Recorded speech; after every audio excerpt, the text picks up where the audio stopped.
Hey, chat. Hey, chat. Welcome back to the 10th week of Grindhouse Scrims. We have Team Downfall versus Team Silence. Today we have Nurse on CT for the first set, Wesker on CT for the second set, and Plague on ARP for the third set. We have first up, we have on the Nurse, Chechi, for Team Downfall. And let's see if we can go ahead and get cooking. We find our first survivor. Oh my gosh, and all three survivors are bottom side! We have one survivor on Hill 7. We had someone Shack, and we had our Lori that we just passed up. Oh my gosh, and we see it. Well, I assume as it failed balance play into Shack, and we see our first hit coming in. Are we going to see a first down really quick here, folks? And we just might! Oh my gosh, she just misses it! That's super unfortunate, but still a great start nonetheless. We know that we found 3 survivors in the corrupted area not but a few seconds ago, which means that we already have an injury and no progress on gens, which is absolutely huge for our nurse here. And I imagine we're going to see Laura opt to die edge map very soon. Very typical and brilliant nurse play on behalf of Chechi. Have a little prediction Blake stuff going on here, but it's fine. It works out. And I imagine we're going to see a basement hook here, which is absolutely huge. This is an amazing start. I do imagine, though, yes, that's exactly what I thought, that we're going to see a pop gen. We know that for a fact that that was a double gen. I assume in between the Lori and the Ace would be my guess as to who I saw down bottom at the start of the match. And I imagine they're going to go ahead and splinter out up top. Probably going to try to attack 8 and 10. Would be my guess. If I were in these Survivor's shoes right now, that is exactly what I would be doing. Right now we see Chechi down here entertaining the idea of confirming second. We're going ahead and coming over here to 8. Exactly where I thought we would have a survivor being, trying to kick them off, get them a little startled, maybe try to catch someone rotating down for the save. It's exactly what they do. Do we get a hit out of this though? Does Ace get the save for free? It looks like he does get the save for free, but we may get a body block in here. Do the survivors actually get anything out of this? Oh my gosh, not only do we get an injury on the Ace, but we get a bit of a body block on the Laura, but she does make Shack pallet, but I don't think she's going to be able to make much out of it, folks. The question is, isn't she our DS player? And she does not have the obsession status, so we can go ahead and assume that she probably isn't the DS player. She's just going to go right back on that hook. So not only do we have an injury on the Ace, we have a second hook on this Laura, and there's a very good chance that she will not see the light of day outside of this Shack, folks. But we do see that Jin over there at 1 popped. Looked like they opted to do 1 instead of 10. Honestly, still an amazing decision, but they will have to deal with the fact that if they don't pop 9, or rather, if they don't pop 10, they're going to have that Jin 10 and main, and if they don't pop 8, then it's not the most ideal 3 gen for our nurse, but it's still something to work with. But it sounds like that Gen 8 has about 80% progress on it. Our Jin over, or our nurse over here, Chechi, is trying to scare them off just a little bit, trying to get some ruin value, and at the same time hold down the fort on this basement hook. And we see our Renato is our Sprint Burst player, so we can go ahead and assume that Renato is not only Sprint Burst, but he's possibly not only the DS player, but he might also have Deli, folks, which would be absolutely huge. Unfortunately, though, he isn't the one that got the first unhook, so it's very possible that Ace is the one that has Deli. But we'll have to see how that plays out. Chechi opting to go ahead and chase down the Ace. I saw it first, but it looks like Laura was right there behind him. So Chechi may just get this early tunnel out, which would be absolutely huge. I mean, not the earliest of tunnel outs, but still absolutely brilliant. And oh my gosh, Darkside getting the juke around that tree, playing edge map like an absolute pro. But oh no! It looked like Chechi was going to have it down right there, but he didn't get it off, unfortunately. And we know that, Darkside is the balance player. So this could be absolutely huge for the survivors here. Ace coming over to take a hit against the nurse, which is a curious decision. But at any rate, we see our first kill coming through very, very Well played by Chechi, very well played by the survivors. And I imagine we're going to be seeing another Jin pop, not but in a few seconds, folks. And so we're going to be looking at a 3v1 at 1 Jin remaining, I reckon. This isn't impossible for Chechi to hold on to, but it will be difficult. We see Chechi go ahead and blink down to Shallow 7. We see no one, but we do see them scratch marks. Wait. They went over towards 5. But it looks like Chechi wants to ignore it in favor of checking out the Jin at Shallow 7 and the Jin at 10. Do we catch anyone off guard there? Here, folks, we don't exactly know, but it looks like Chechi is... Oh my gosh, that was a fake-out blink. Very well played. Fake to blink to 3, goes to 10, and we catch Renato. But is... Wait, hold on here. Okay, no, that was Renato. I was mistaken, folks, for a moment. I thought that I saw a second survivor back here, which would have been very concerning indeed. But it looks like we do see that Jin pop, and the only sense of pressure that our nurse has here on the board is this injured ace. It's not the worst position to be in, but it certainly isn't comfortable. And if I'm being honest, folks, I'm projecting a 2K6 scenario. It isn't impossible for Chechi to come back from. If there's any killer that can come back from this sort of situation, it's a nurse, it's an Oni, it's a blight. And Chechi is on the nurse. So it's possible. And we do have Ruin in play still. But that Jin at 10, we know, is at about 50 right now. And oh my gosh, we see an injury coming in on the Renato, so we have 2 injuries on the board right now. And we know for a fact that Renato is not the balanced player, so he's just gonna go down here, folks. There's not a whole lot that he can do. But oh my gosh, Chechi wasn't patient enough with it. He chose to blink, and he missed the blink. That's so very unfortunate. We see Renato choosing back here, accepting the fact that he's just going to die soon.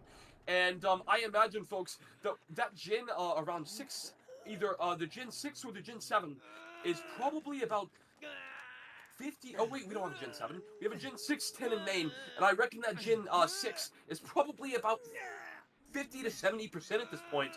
Chechi's going to need to redline it down right now if he wants any chance of entering up that Gen, potentially getting a few more hook states. But again, folks, I don't imagine, unless the survivors colossally mess up here, that we are going to see anything more than a 2K. And Chechi looks like he's not so sure that he wants to move away from the hook right now. But I don't know what other choice he has here, folks. Chechi's over here, skulking around 8, trying to see if he can catch anyone off guard. And he looks like he does indeed acknowledge the fact that we do have someone here at the Shack 6. But it looks like he's not too interested in stopping that Jin. He wants to go back up here, catch people at the unhook. We see Renato back at 11, but it would seem to me, folks, that Chechi would be better off trying to prevent any further progress on that Jin and Shack. Oh my gosh, we see a prediction blink come in, and we saw Renato in there, in main, but I think Chechi is choosing to ignore him in favor of someone that he sees edge up. No, he sees Renato edge map and chooses to go after him. But folks, I think Renato may be the DS player. Was this the wisest decision? Oh, either Renato doesn't have DS or the DS has run out. And we see Renato go ahead and getting in that second stage. But folks, I think that Jin down at 6 is going to be looking like it's at about 70% at this point. Was it the wisest decision? And it does get finished. Very unfortunate. But we do have Ace still injured, and we have the Lori injured now as well. So we will be seeing, if Chechi plays this correctly, yet another fresh hook coming in. But Chechi isn't super patient with it. He blinks upstairs, fatigues, and gives that Lori just enough time to get out the window. And now we've lost LOS on her. This is looking very scary for Chechi right now. But we should no doubt be seeing... No! And Chechi swings and misses! This isn't even a 2K, folks, but a 1K with 5 stages. Very well played by our survivors. Very well played indeed, and I look forward to seeing how our survivors team's nurse goes to play this out. Very well done indeed. I look forward to seeing the next trial in this set. Thank you very much, and we'll see you in just a second. Welcome back, folks. So we are in the second trial of the set. Nurse on CT. We have Nervosito on the nurse for Team Silence. And let's go ahead and see what we can get cooking here. So we have a really nice wait, hold on now. I thought we had a nice 3-gen down bottom, but it looks like Nervosito kind of got screwed on the corrupt split. We have a corrupt gen 10. We have 2 corrupt gens bottom, which isn't necessarily a bad thing, but it certainly is strange. We see Nervosito choosing to play the top side. We find Bobby over here at 2, which is an absolutely amazing find, because, oh no! And Bobby gets, Nervosito gets swallowed on the obstacles outside of main. That is devastating. So we don't even get to see an injury coming in here yet, folks. And we see Nervosito doing a little bit of prediction blinking, maybe trying to catch some people off guard. But we see him abandoning this strategy, going over 10, where we have a Jin that's... Hold on, okay, I thought it was at like upwards of 60%, folks, but my ears were deceiving me. It's probably at about 30%. But that's an amazing find. We had 2 survivors on that Jin. I don't know what they were thinking, folks. And we see an injury coming in here at 10, at a very, very crucial point, because we have a classic 3-gen up top, and this is an absolutely beautiful start. If we can get a down here in this 3-gen, this will be very, very tough for Team Down Awful to come back from. And oh my gosh, Nervosito catches Team Downfall survivor Sinister, and down here in edge map, just crouching. And so we get to see our first down very early, folks, in a 3-gen that's going to be nearly impossible for these survivors to come back from if Nervosito chooses to play this correctly. Quite frankly, folks, if Nervosito wanted to, he could straight up camp this to death with no repercussions whatsoever and secure win con. He could literally, right now, in this moment, stand in front of Hook and win the match. So it looks like Nervosito wants to go ahead, blink back up top, and prevent the unhook, but because he blinked away, they get it for free. That is so very unfortunate, but we will see an injury coming in here, I assume, by a very quick tunnel out. There's not much that Nervosito can, there's not much that Sinister can do here right now. But just kind of hold W and pray. He maybe could have played around the car, but he thought to. So we will be seeing him get hooked. Oh no, and a failed flashlight save. So we will be seeing him get hooked right here up top mid. And it looks like Nervosito wants to go ahead and confirm death while controlling this gen over here. 10, controlling 11, and controlling main.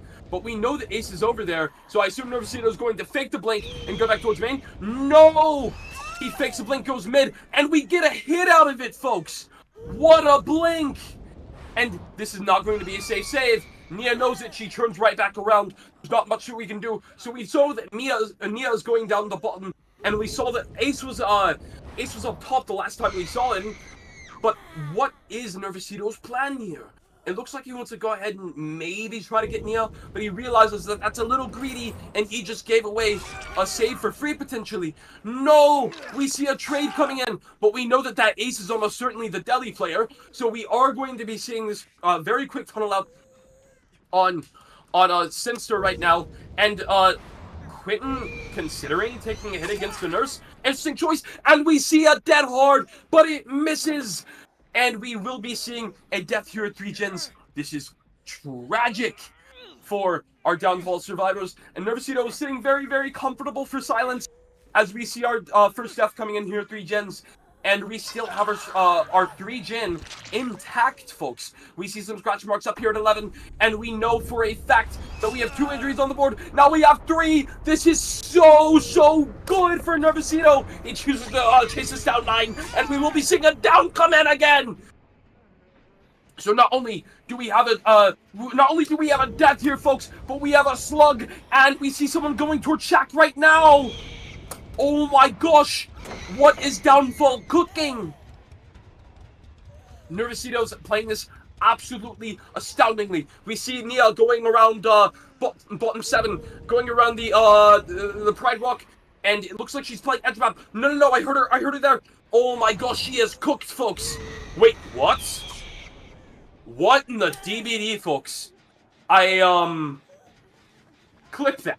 Anyways, so we will be seeing a down come in here again, and so this is going to be a death. We have 4 stages on the board right now, and we're at 3 gen still. Now, this wasn't hooked in the 3 gen, but honestly, at this point, folks, a 3 gen's the least of Nervosito's concerns. Because all Nervosito needs to do at this point is make sure that he keeps up the pressure.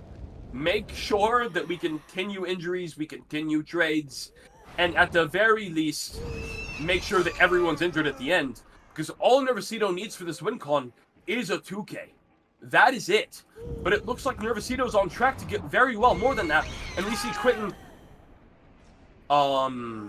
doing I'm not sure what. I'm a little confused here, folks, because it looked like Quentin considered forcing pick.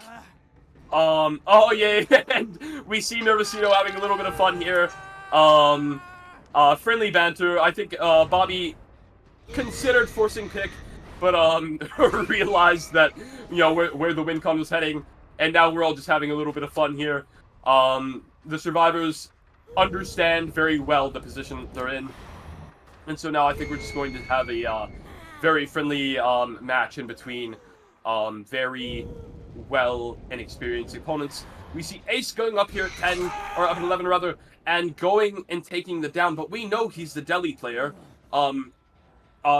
Nerve choosing to go ahead and pick him, acknowledging that that's the fact, because at this point, quite frankly, folks, it doesn't really matter. I mean, it matters in the sense that we know that the other survivors are going to get a reset out of this. They don't have to worry about getting the ace. But in the sense of win con, we have everyone's been fresh looked at this point. We have a death, so that's 6 stages with a death at 3 gens remaining.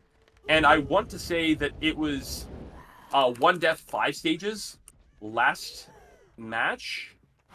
So we are very well approaching WinCon. I need to check the scorecard, folks, but I think, if I'm not mistaken, if we're not already there, we're very well near there. If I could get a confirmation from our refs. And we see another survivor getting tagged right here. This is very, very huge. And yes, it is indeed confirmed. WinCon has indeed been met. And so we're just going to have a very, very friendly and fun match at this point. So wait, was Ace not the Deli player then? I'm a tad bit confused on what's been cooking. So if Ace wasn't the Deli player, that means Deli was never activated, if it's even in play, and you would imagine that it would be. So we go ahead, we have all survivors slugged at this point. Nerves having just a little bit of fun with the situation. Wait, oh my gosh, Nia was the Deli player. She never got Deli up, but she does have the breaks, and she is getting it up. Oh my gosh, folks.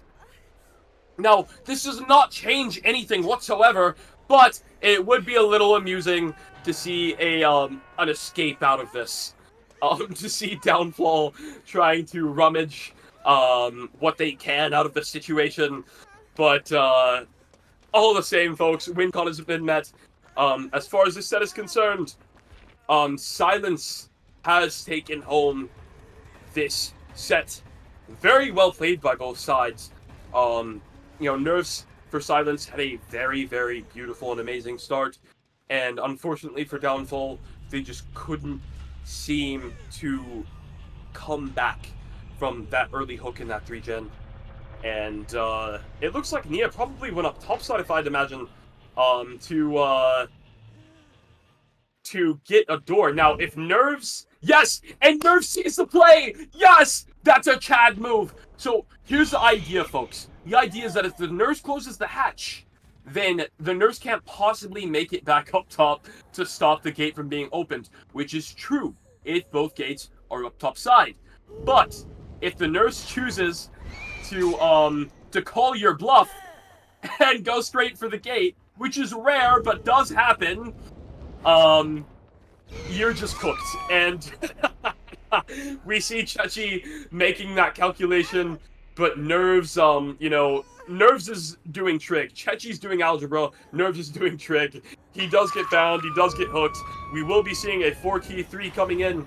And, yeah, as I said earlier, very well played by both sides. These are the kind of matches that I live for. And I look forward to seeing you all back here in just a second for the Wesker set on CT. With, I take it, Silence Killing first. Thank you so very much, folks, and we will tune back in just a moment. Welcome back, folks. We have our second set, Wesker on CT. Nervosito taking point for Team Silence, and we see our classical 3-gen is bound within the Bruff stack, which is very huge for Nervosito. If we can manage to get an early down up here, it wouldn't be a bad idea to take this chase and corrupt it first. Purely for the sense of holding this this classical 3-gen. And we do find someone up here at 11. Oh my gosh! And we see an early down coming in! Or not an early down, but an early injure that's absolutely huge. And leather gloves in place, so we're going to have our bound back in just a moment. But not enough to clear the window. That is unfortunate. You know, a bit of a miscalculation, I would say. But that's okay. It's not a fatal miscalculation. And oh my gosh! See, I was wondering what I was seeing there, folks. I have to take a pause. I wasn't sure if Nia was trying to bait a head-on player. If she, but I'd be willing. It's safe to say that Nia was indeed the head-on player. Oh my gosh! I'm nervous trying to go for a bit of a Euro bend tech, but it didn't quite work out. But we do get to zone Nia up top, and if Nervous plays this correctly, oh my gosh! And she leaves the pallet. What a madman! Chechi pays for that bad leave, and he will be hooked up here in this 3-gen, folks. Now, it wasn't entirely a bad leave, but kind of, sort of. Wesker is famously known for being a little sketchy with hitboxes and with his Eurobending tech. So it was an understandable leave, but at the same time, especially on ping, it was an understandable leave. But at the same time, it had an intensely high risk ceiling. Unfortunately, it was Chechi's downfall to take that risk, if you will allow me such a pun.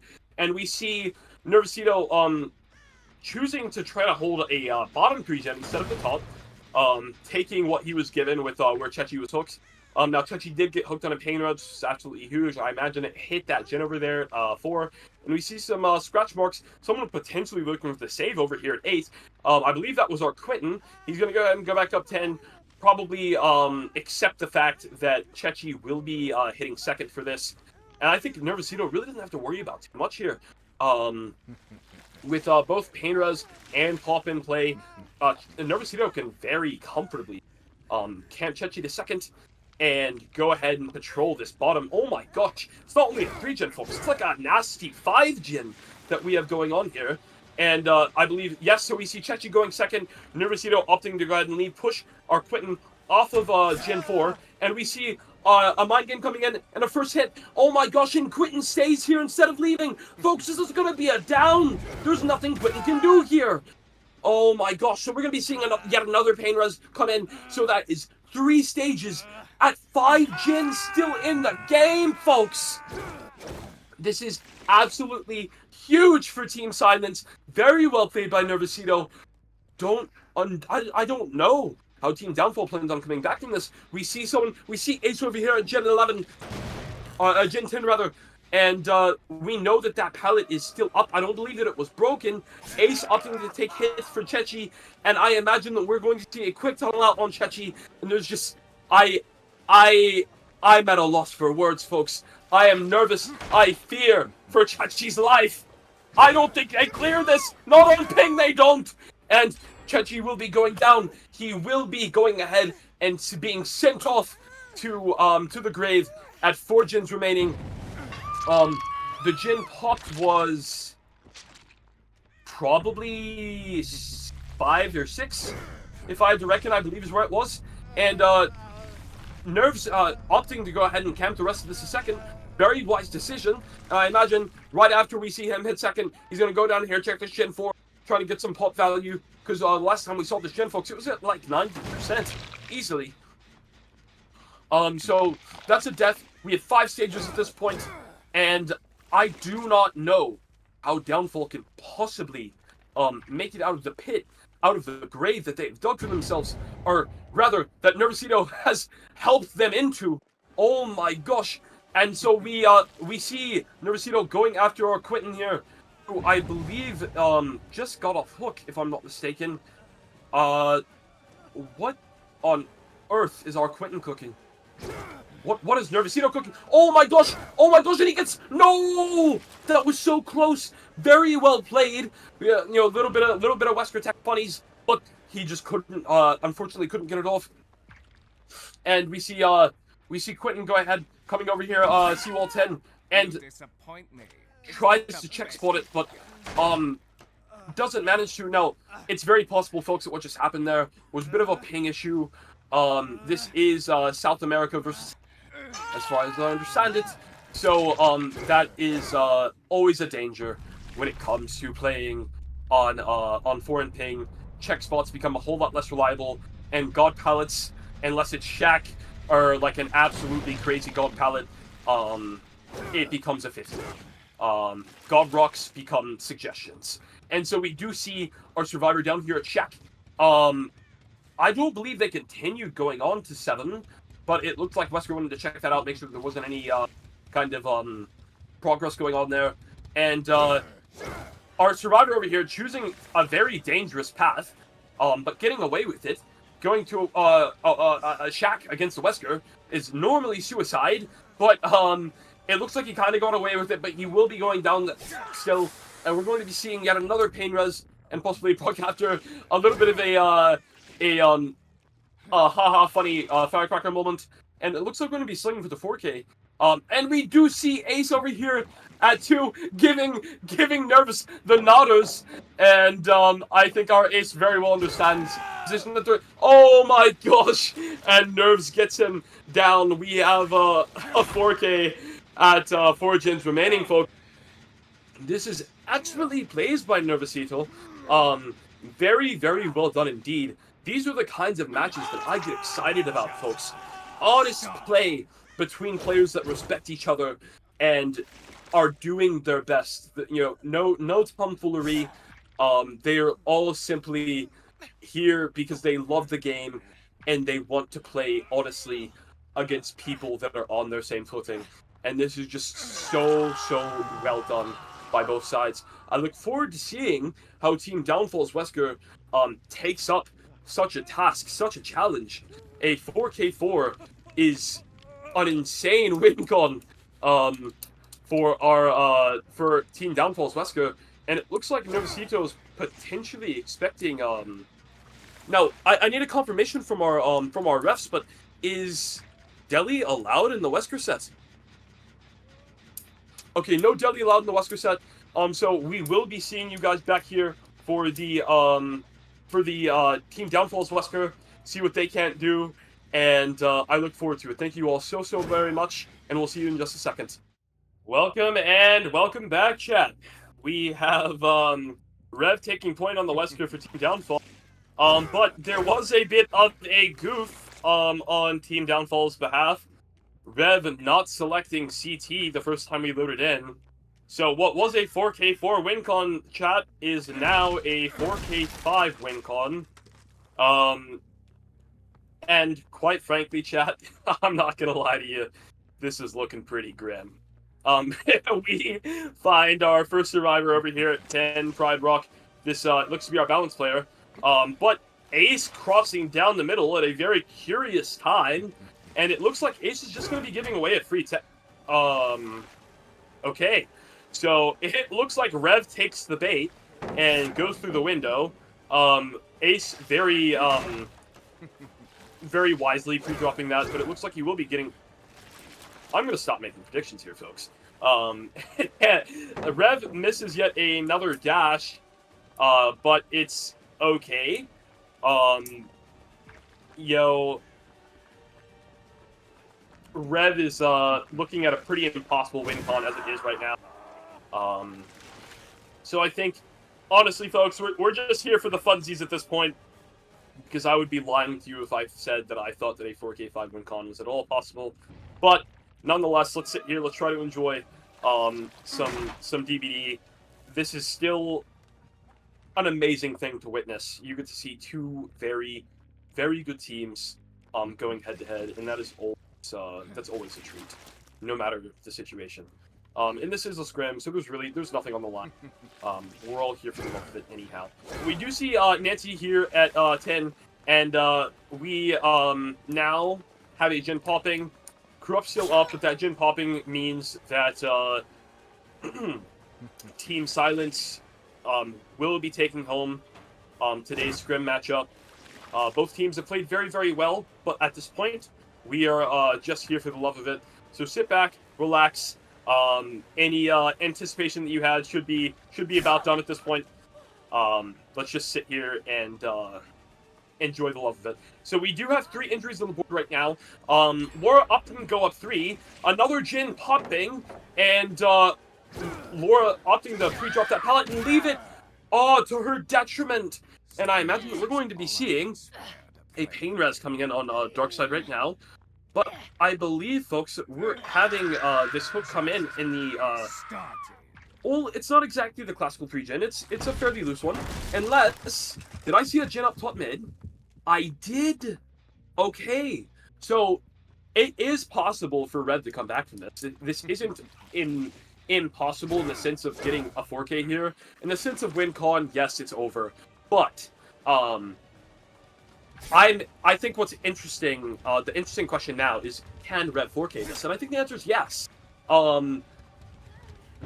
We have a hook in the 3-gen. It looks like that Sage just been gotten, and Rev is entertaining the idea of chasing this Nancy bot.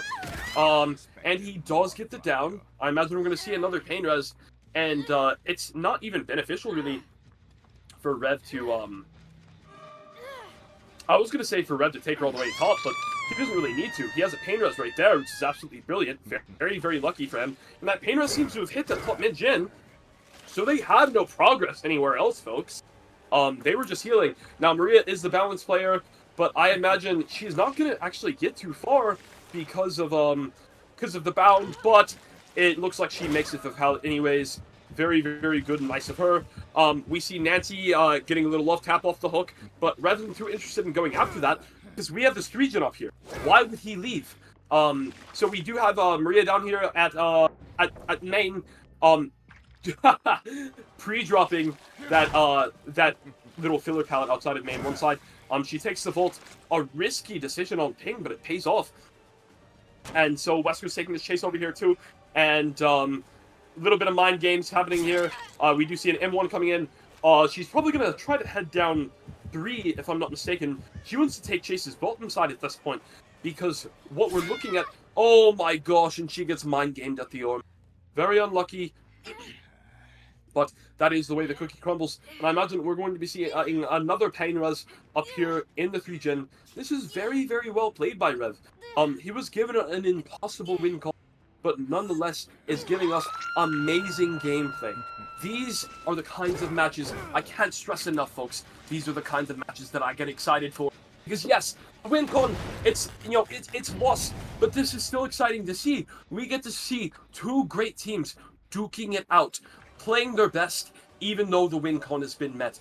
They are meeting each other, honest gameplay, and this is what I like to see. This is true competitive DDD sportsmanship at its finest. And we see this this injury coming in on Laura, top mid. She's going bottom. I don't really think that this is a great idea for our Whisker to go down and chase her down the shack. I do believe that she makes this. Oh wait, no, that was a short side. She's gonna eat it down here. Very well played. Very well played indeed. She was hoping for perhaps an extra dash. It would have only bought her a little bit of time, but all the same, it looks like Wesker wants to go ahead and take her down bot mid and hook her there. I don't believe he makes that hook top mid, because we have to assume that hit tanks would be in play, and it does look as if Ace was right there. We see Rev get a little bit of nodders, some friendly banter. We love to see it. And it looks as if Rev suspects an unhook skulking down from 9's side. But honestly, folks, I think they're probably concerned about these Jins up here at 10 and main as Ace tries to crank top mid, because these survivors know that this 3-Jin is in play, and if they don't take care of it, they're looking at a very, very troublesome situation indeed. Ace playing this 4 lane like a god on ping. Very well played, but I think we're going to be seeing it. Yeah, Ace tries to get in with a cheeky window tech. All fun and games, but it does get him an M1, and I imagine that we're going to be seeing it down here. Yes, we will. Rev choosing to leave the Ace. A very curious decision, seeing as though Ace was dead zoned. But hold on, folks. I hear Maria. Yes, she balanced down. She goes to. I think if Rev goes after this, and it's safe to say that he can, he would get it down here, but it looks like he's really concerned, maybe trying to achieve global saturation, possibly trying to get rid of resources up this side of the map. A very not a bad strategy, but a curious one for certain. We've dropped chases twice with 2 injured people that very well could have gone down. I think the leave on the Maria was a bit more understandable than the leave on the Ace. I'm a little curious as to see what Rev is cooking, but, you know, he is the chef, and I am but the critic here, folks. I'm simply an observer. And we see Ace dropping this pallet, Rev opting to not even try to play around it, which is fair. That is the eye filler. It's one of the most that's what I actually found.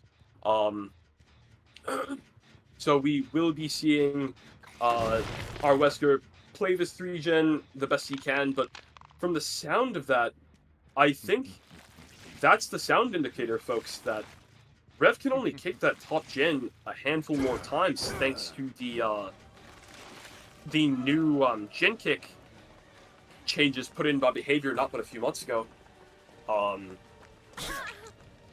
And we see an M1 coming in on Nazi, and Rev looking to go ahead and drop chase, go back up top.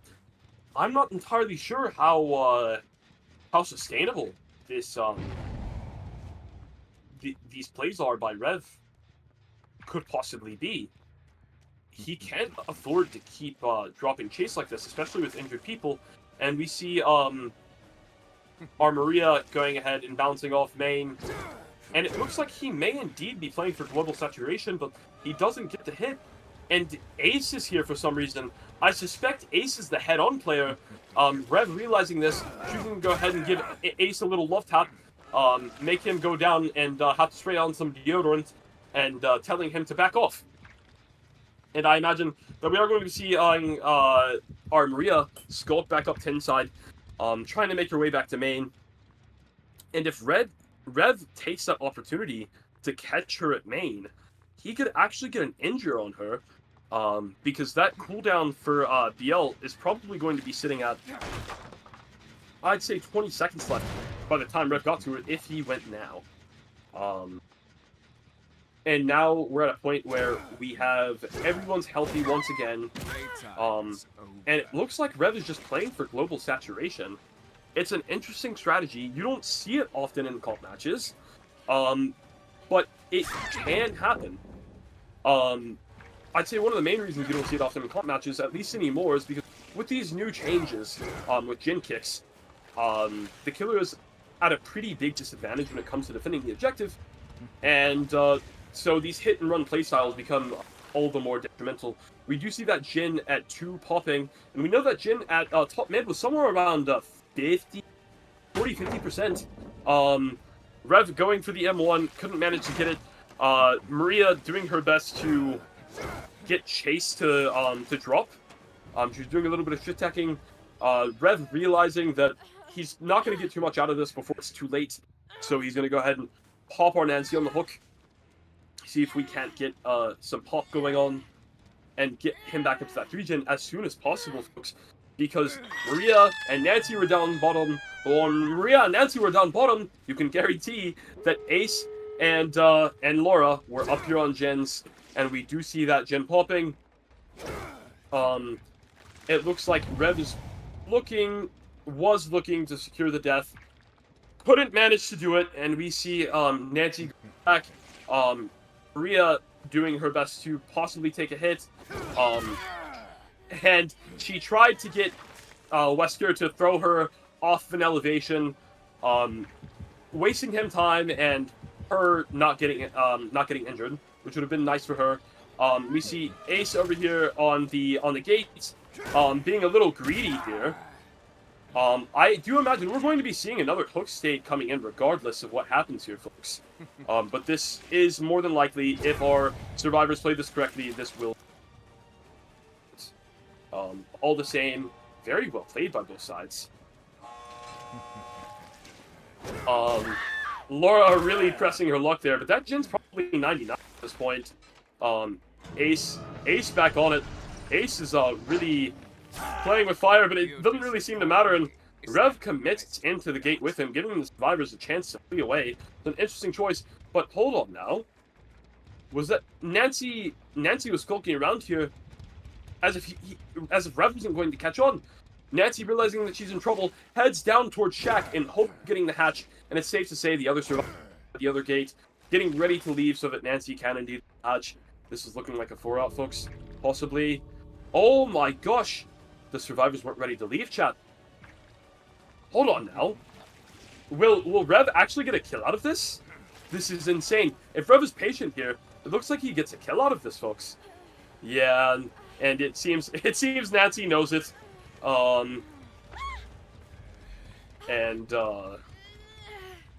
Yeah, very well played by both sides. Very well played indeed. You love to see it. Two really good teams duking it out. But there you have it, folks. Silence. Team Silence does take home the set tonight. They have won tonight's scrim. But I need a confirmation from our refs as to whether or not we're going to be doing a friendly third match, regardless of the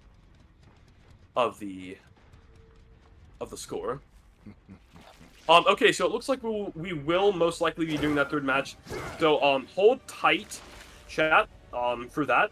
Like I said, the scrim has already been decided. Team Silence has taken this, but it is likely we will be doing a friendly third match that will be Plague on ARP. And again, thank you all so much for tuning in, and I will see you soon.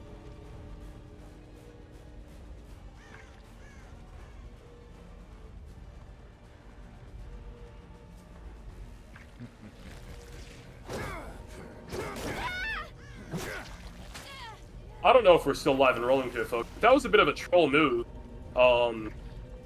Maria was really playing with fire there. And, we see a little friendly BMs coming in from Rev. It's all good fun here, folks. A lot of people in the community are very close friends. We've all known each other for a really long time, so, you know, no harm, no foul. They didn't mean anything by it. Honestly, the same as Maria going over here and standing on the hatch as if to say, watch me leave. We were, you know, it's all fun and games, and, you know, you love to see it. Thank you all so much, and we will likely be back for that. Hey, chat! Welcome and welcome back. We have Nervosito on the Wesker point for Team Silence, and, he spawns up here at main. Our Corrupt is, looks to be between 4, 6, and, and 8. Just gonna get a little bit of infections going on these gens. Seems like he missed. That's okay. Trying to see if we can't get anyone caught stealthing up from 9 side, but it's very possible that, yes. So we see one survivor stealthing over here at 8. Looks as if they're praying that they haven't been found, unless that was a sprint burst. We do see... Oh my gosh, folks, we have 3 survivors back in this corner, I think. We have the No Mither, who, unfortunately, looks like they may be eating an early down. Yeah, on ping, that is always dodgy. So we see a very early down coming in with, I think, here. Oh. Alright. So we see an amazing flashbang play coming in by Chechi, and this chase has just restarted. So what looked like a first down coming in ended up being a much longer chase than Nervosito anticipated, and now we're likely going to see some Jins getting some progress in on them. But again, folks, it's only like maybe 10-20% progress on any given Jin. Nervosito checking around, seeing if we can't find someone. Oh no, and someone was indeed stealthing by the pallet save. It was Chechi, but Nervosito did swing out of the pallet. Very well played. Great demonstration. Great technique. And so we do see our first stage coming in, first pain res, and Nia going down to Shaq. Chechi is going to play Shaq with the pallet down out of the way, but playing this very, very, very well. I do imagine that we're going to be seeing an infection soon, though. Yeah, so she does get infected, and the chase is near hook, which is very dodgy. Not a great start for Downfall. Like it was beautiful at first, and now it's getting a little questionable, but it's okay. You know, we're still very, very early. Does the injury come in soon enough though to catch Chechi just dead at this pallet? And I think it does. I am not entirely convinced that Chechi makes this. So we are likely going to see Chechi getting slugged, and Nervosito trying to go back and confirm the second. Unfortunately, make it in time. But I do reckon that we're going to see a quick tunnel out, trying to get Sinster onto second stage as soon as possible. But while he's doing that, someone's going to go down and pick up Chechi. And that is our Fung over here that went down to go pick up Chechi. And now we're at a situation where Nervosito had a fair amount of pressure, but now all he has is a second hook stage, which isn't a bad thing, folks. But we are, looking at a kind of a sketchy situation all the same. But we see this second hook stage coming in towards the bottom of the map. We have a very solid 3-gen. And we see an infection coming in on Sinster. Very good. And now that we have one injury on the board, an infection, which is going to... we see a corrupt pool getting ingested. And it's possible... Oh my! Who went in for the save, folks? Oh, it was the ace that went in for the save right before full infection took place. So ace didn't eat any infection there, which is very huge for Downfall indeed. But it looks like Nervosito wants to go ahead and get this early out. But I think the consequences of this may be, folks, that we're looking at this coming in with 2 gens, 1 gen remaining, which isn't awful, but it also isn't wonderful. Nervosito being a little nervous, if you will allow me, and checking for a stealther or a pallet save. It was very right to be. Very, very well done by Nervosito. Amazing instant. And we will be seeing a death coming in on Sensor. 3 gens remaining. Double apples in play. So we have another power sitting in, and it looks like Nervosito wants to go ahead and making sure that we can't get any gens popping down the bottom side. Unfortunately, he does lose that gen at 4, but it's not the end of the world, because we could see a snowball with power, and hopefully, if Nervosito plays this correctly, a 4K at 2 gens remaining, which is still a great win con to be had. We're going to see an Eruption proc coming in here. We know someone went down 7. The question is, they are remaining a Shaq, but I imagine that with power up, folks, they're not going to last long. There is not much that Chechi can do here. We see a cheeky blind coming in via a flashbang. Oh my gosh! And Chechi gets away with murder! He gets a window off. Oh my gosh! What is happening? What are we watching? But she does indeed go down in the 3-gen. We are going to be seeing yet another pain res, which is very huge for Nervosito. So we get a pain res in the 3-gen, and we know both survivors that are up right now are up top. And we have what is it? One more corrupt pool, and Nervosito is eyeing that corrupt. He wants to get to that, but the consequences of potentially going to that would be letting survivors run rampant, possibly getting an unhook for free. But Nervosito, instead of going for the corrupt pool, which he was very obviously eyeing, he chooses to see if he can catch any stealthers around, and he does indeed find that stealther. Gets it down. Oh my gosh, and we see Ace at 2! Folks, we're looking at a 4K2 situation. Very, very well played by Nervosito. Excellent, excellent display of game sense. These are the kinds of plays, these are the kinds of matches that I live for. And so, we will be seeing a 4K2 coming in. Very, very well played on both sides. Nervosito has really shown his mettle tonight. What an amazing, amazing display. I absolutely love it, folks, and we know you do too.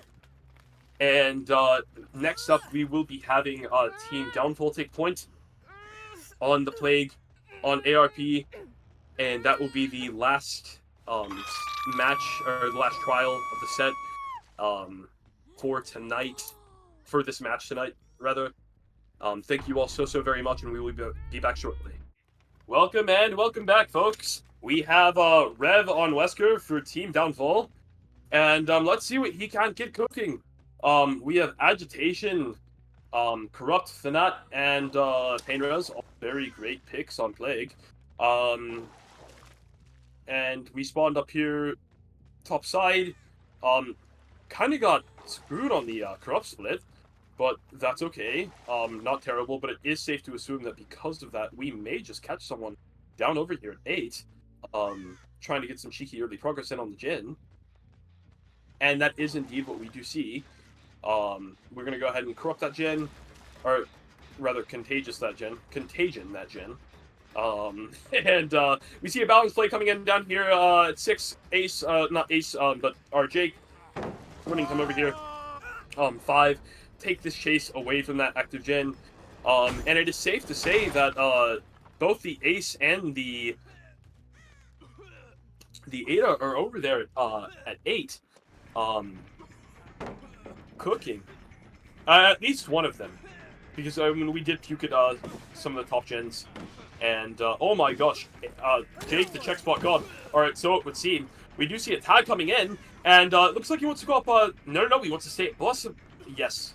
Yes! So we stay at bus, we get a little pre-drop action going on, and Rev recognizes that he absolutely needs to leave this. This is not a chase that he needs to take right now.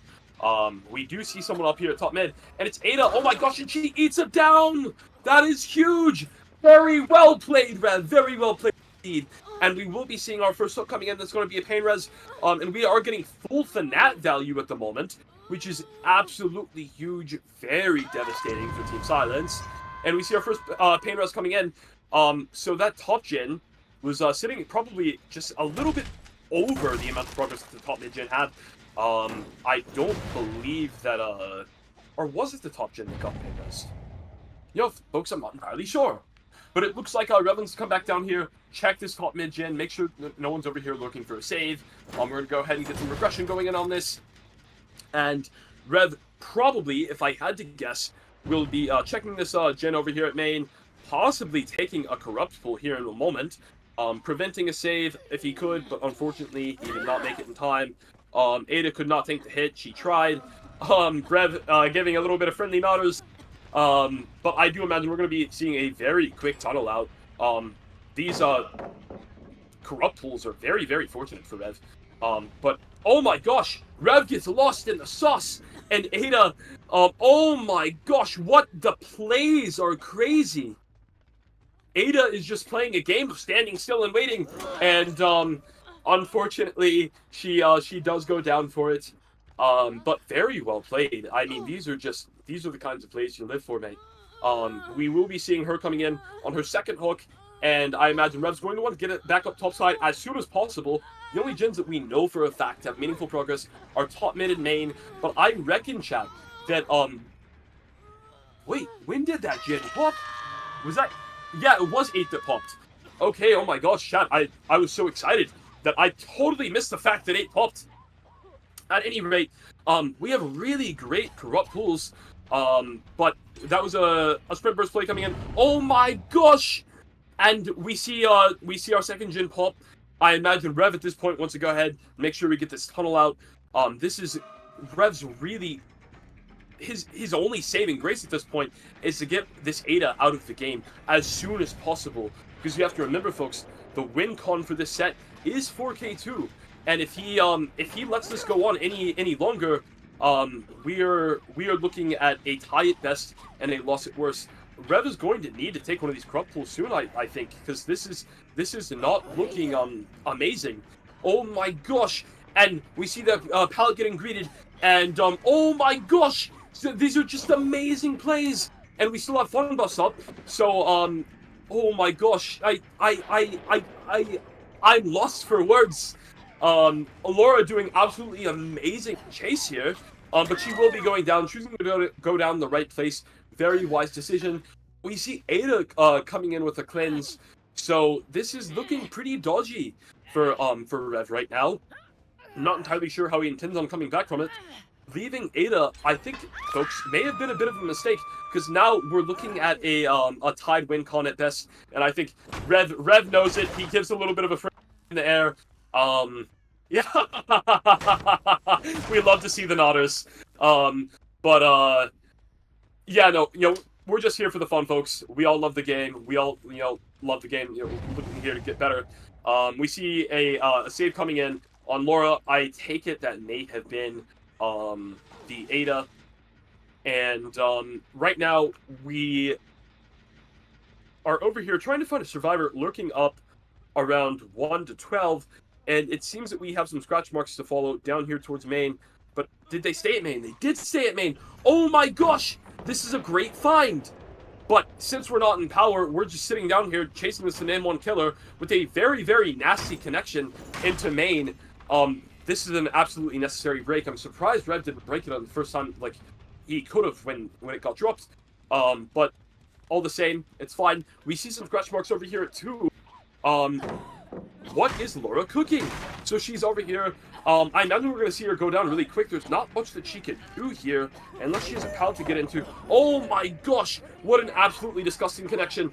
And Rev expertly trying to zone our Laura right back into the 2. She plays a 50, but she loses said 50 and opts to go down. Bit of a friendly yes, come. Recognizing that was just a down. Really bad draw. We will be seeing our second hook coming out of Laura, so this will be our fourth hook state. Little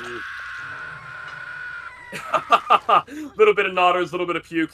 Love to see it. And we do know that Gen 2, though, was sitting at about 50% progress, if I'm not mistaken.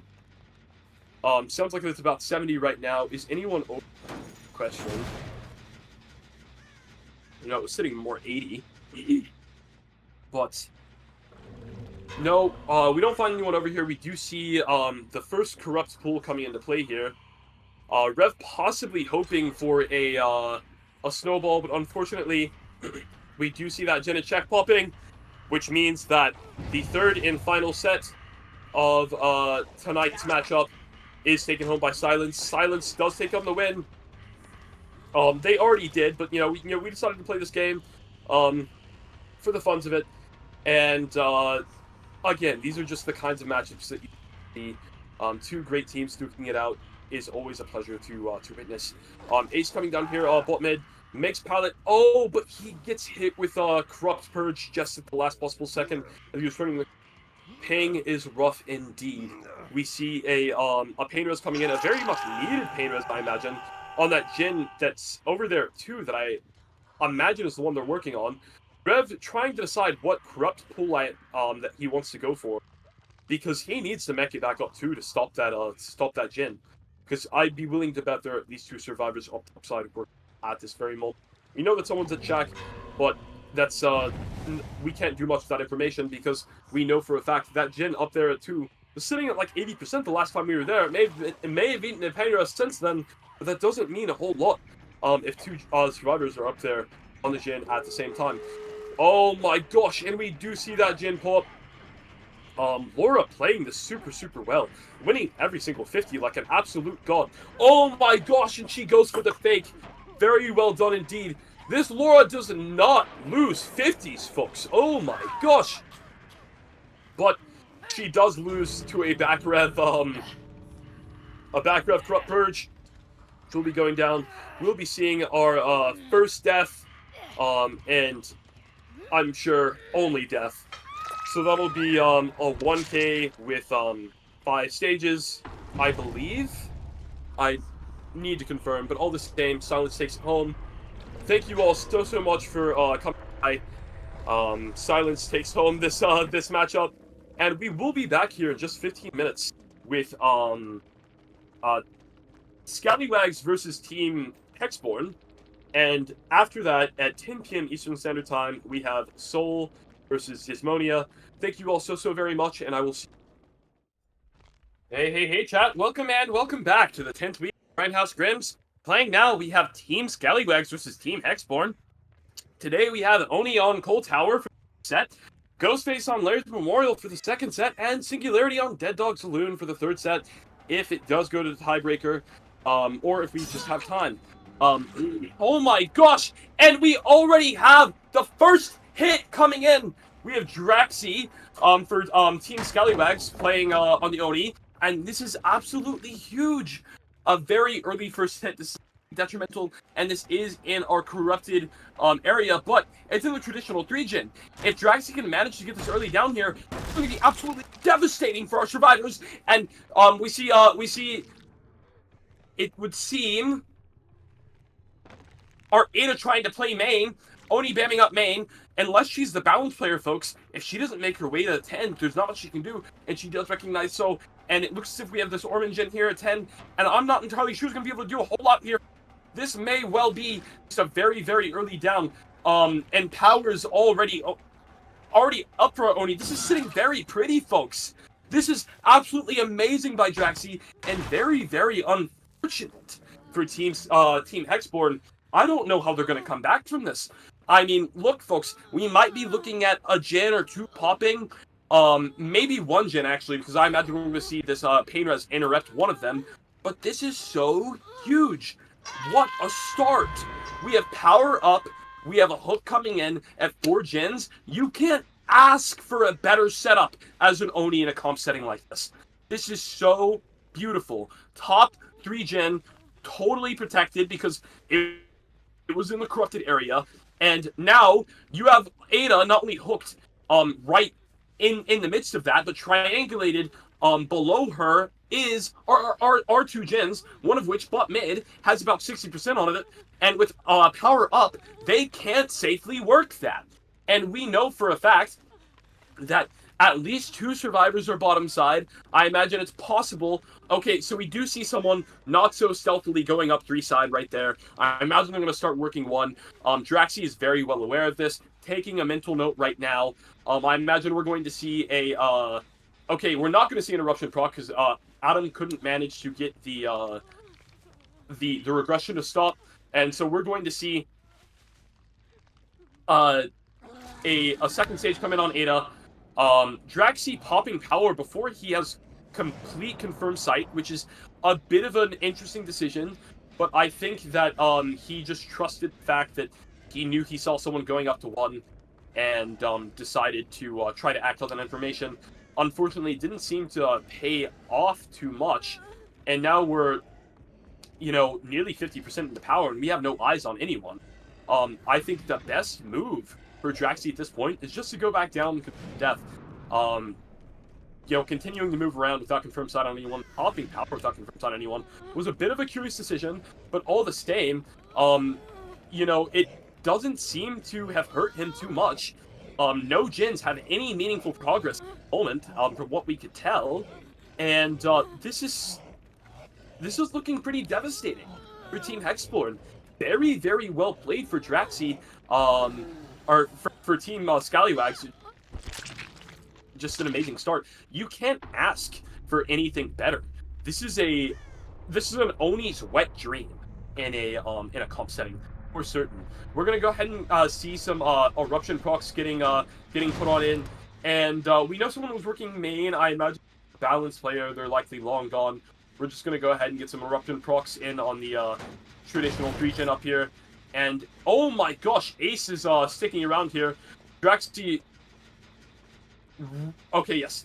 Draxi running him to zone out to one side. Ace dropping the pallet, and oh my gosh, that's a flashbang, or rather a firecracker. You know, not the biggest impact in the world, but it is huge. Ace managing to get some distance down to 3, and Draxi seems to want to leave this and make sure that no one is over here working this this main gen. And it was indeed the Lori with BL. We have this TNL here, but it's not into much. I imagine Lori do. Lori seeming to be a tad ignorant of the fact that Bam is in play. I'm guessing that's a bit of a breakdown in communication with our Hexborn survivors. But that's okay. So we still have our 3 eruption being applied once again. I imagine we're going to be checking that 3 gen, trying to collect power, and then our Oni for Team Scallywags sitting really, really pretty here, folks. I don't imagine how Team Hexborn can possibly get back from this, if I'm being completely honest with you. My current projection for this game, if I had to guess, probably 4K2. Really, I don't imagine how they can get anything better than that. We know that some... Oh my gosh, and we have 2 survivors here at Shack with power up. Folks, this is absolutely devastating. If Draxi plays this correctly, we could get a snowball that could very well lead... Oh my gosh! And we see Draxi expertly faking Lori over into back into Shack. She gets down, and now we know someone's coming up 9 side. Does Draxi find someone up here though? Can he capitalize on this? It sounds as if main has more progress than it did before, but I'm not entirely sure if Draxi that fact. Maybe he's trying to see if Adam will try to get the pickup on Lori, but I don't imagine he will, folks. I think Adam knows that that's a death sentence to say the least. Oh my gosh! And Adam got caught stealthing down by this pallet. This is tragic, folks. And Oni picks him up for the pain res, so that any progress that Jin at main had is just, you can kiss it bye-bye. It is gone. It is in the trash. And so we see Draxi going back to get the pickup on Lori. Possibly may want to slug this, but maybe not. You know, there really is no point. It's like only benefit from going and picking up, and hopefully trying to see Ace stealthing down for the save. I imagine he was the one who was on main. That ate yet another pain res. So any progress that these gens had is just bye-bye. It's gone. Kiss it goodbye. We are looking down around 7. Ace potentially stealthing edge map, and we do see our Adam down here at 6, which is a very curious decision on the Adam's part. And I'm curious as to what Jaxi plans on doing. Oh my gosh! And we see... Wait, was that was Ace at 6 then? What? My eyes deceiving me, folks. I thought that the person that was at 6 had some coming out of them. At any rate, we see ground pound going down at this gym 4, and we will be seeing him getting a second hook down. So that's a death with 6 stages on the board. This is really, really big for Draxi, and I imagine Draxi is going to want to go ahead and get back up top, make sure that main gen doesn't get popped, because we know that it had a fair amount of focus on it. I imagine with both pain res having hit it, probably at about, I'd say 50% at this point, but someone's definitely back on that gen. They know that that's probably the last gen they're going to pop. They want to get this win con as favorable as they possibly can for the killer, but I'm not entirely sure that they can. Draxi going ahead, getting power, and he wants to go back and check these gens up top. But again, he pops power without confirmed sight. Something of an interesting decision, but it may just pay off. We see Lori being the one to work at this gen once again, and she gets, oh my gosh, expert flick. Very well done by Draxi. These are the kinds of plays that you want to see. These are very, very well executed. And we see someone over here at 10. This is absolutely huge. Oh my gosh! And that is a 4K3, folks. Absolutely, expertly well played. Expertly well played indeed. This is the kind of thing that you live to see when you're casting, when you're watching CompTDD. This is what we are here for. Very well done by both. Very well done indeed. But Team Scallywags has set one hell of a win con. And so this win con for this set, folks, B43, they have a very steep challenge ahead of them. Team Hexborn does, but it certainly isn't impossible. Oni is personally my main. I love him to death, and if there's any killer that can, come back from something like this, it is definitely an Oni, but he needs to make sure that he gets that first hit early, as Draxi did. And, I'm not entirely sure. It's no guarantee that that first hit is going to be given away as freely as it was this game. But, it's still anyone's set. But I certainly look forward to the next. Thank you all so very much, and we will be back in just a moment with Team Hexborn taking point and their Oni giving a go at it, seeing crack this 4K3 Milcon. Thank you very much, and see you in a minute. Welcome and welcome back to the second match of the set. We have Ground Pound taking point on the Oni for Hexborn, and let's see what he can't cook up.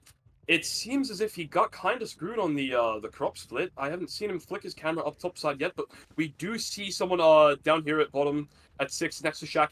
But we also see someone trying to make their way up to through 8, and this might be a oh no, we do see Seawall. It gets thrown. We break those, and but we did see 2 people though. We saw our Sable, and I believe we saw Ace, or not Ace. Tap. I mean, yeah. You can totally use 2 of those. My mistake, folks. And Sable just doing an amazing job here. Makes her way up to main, but we did get rid of 2 pallets at that Seawall 8 and the Godrock 10.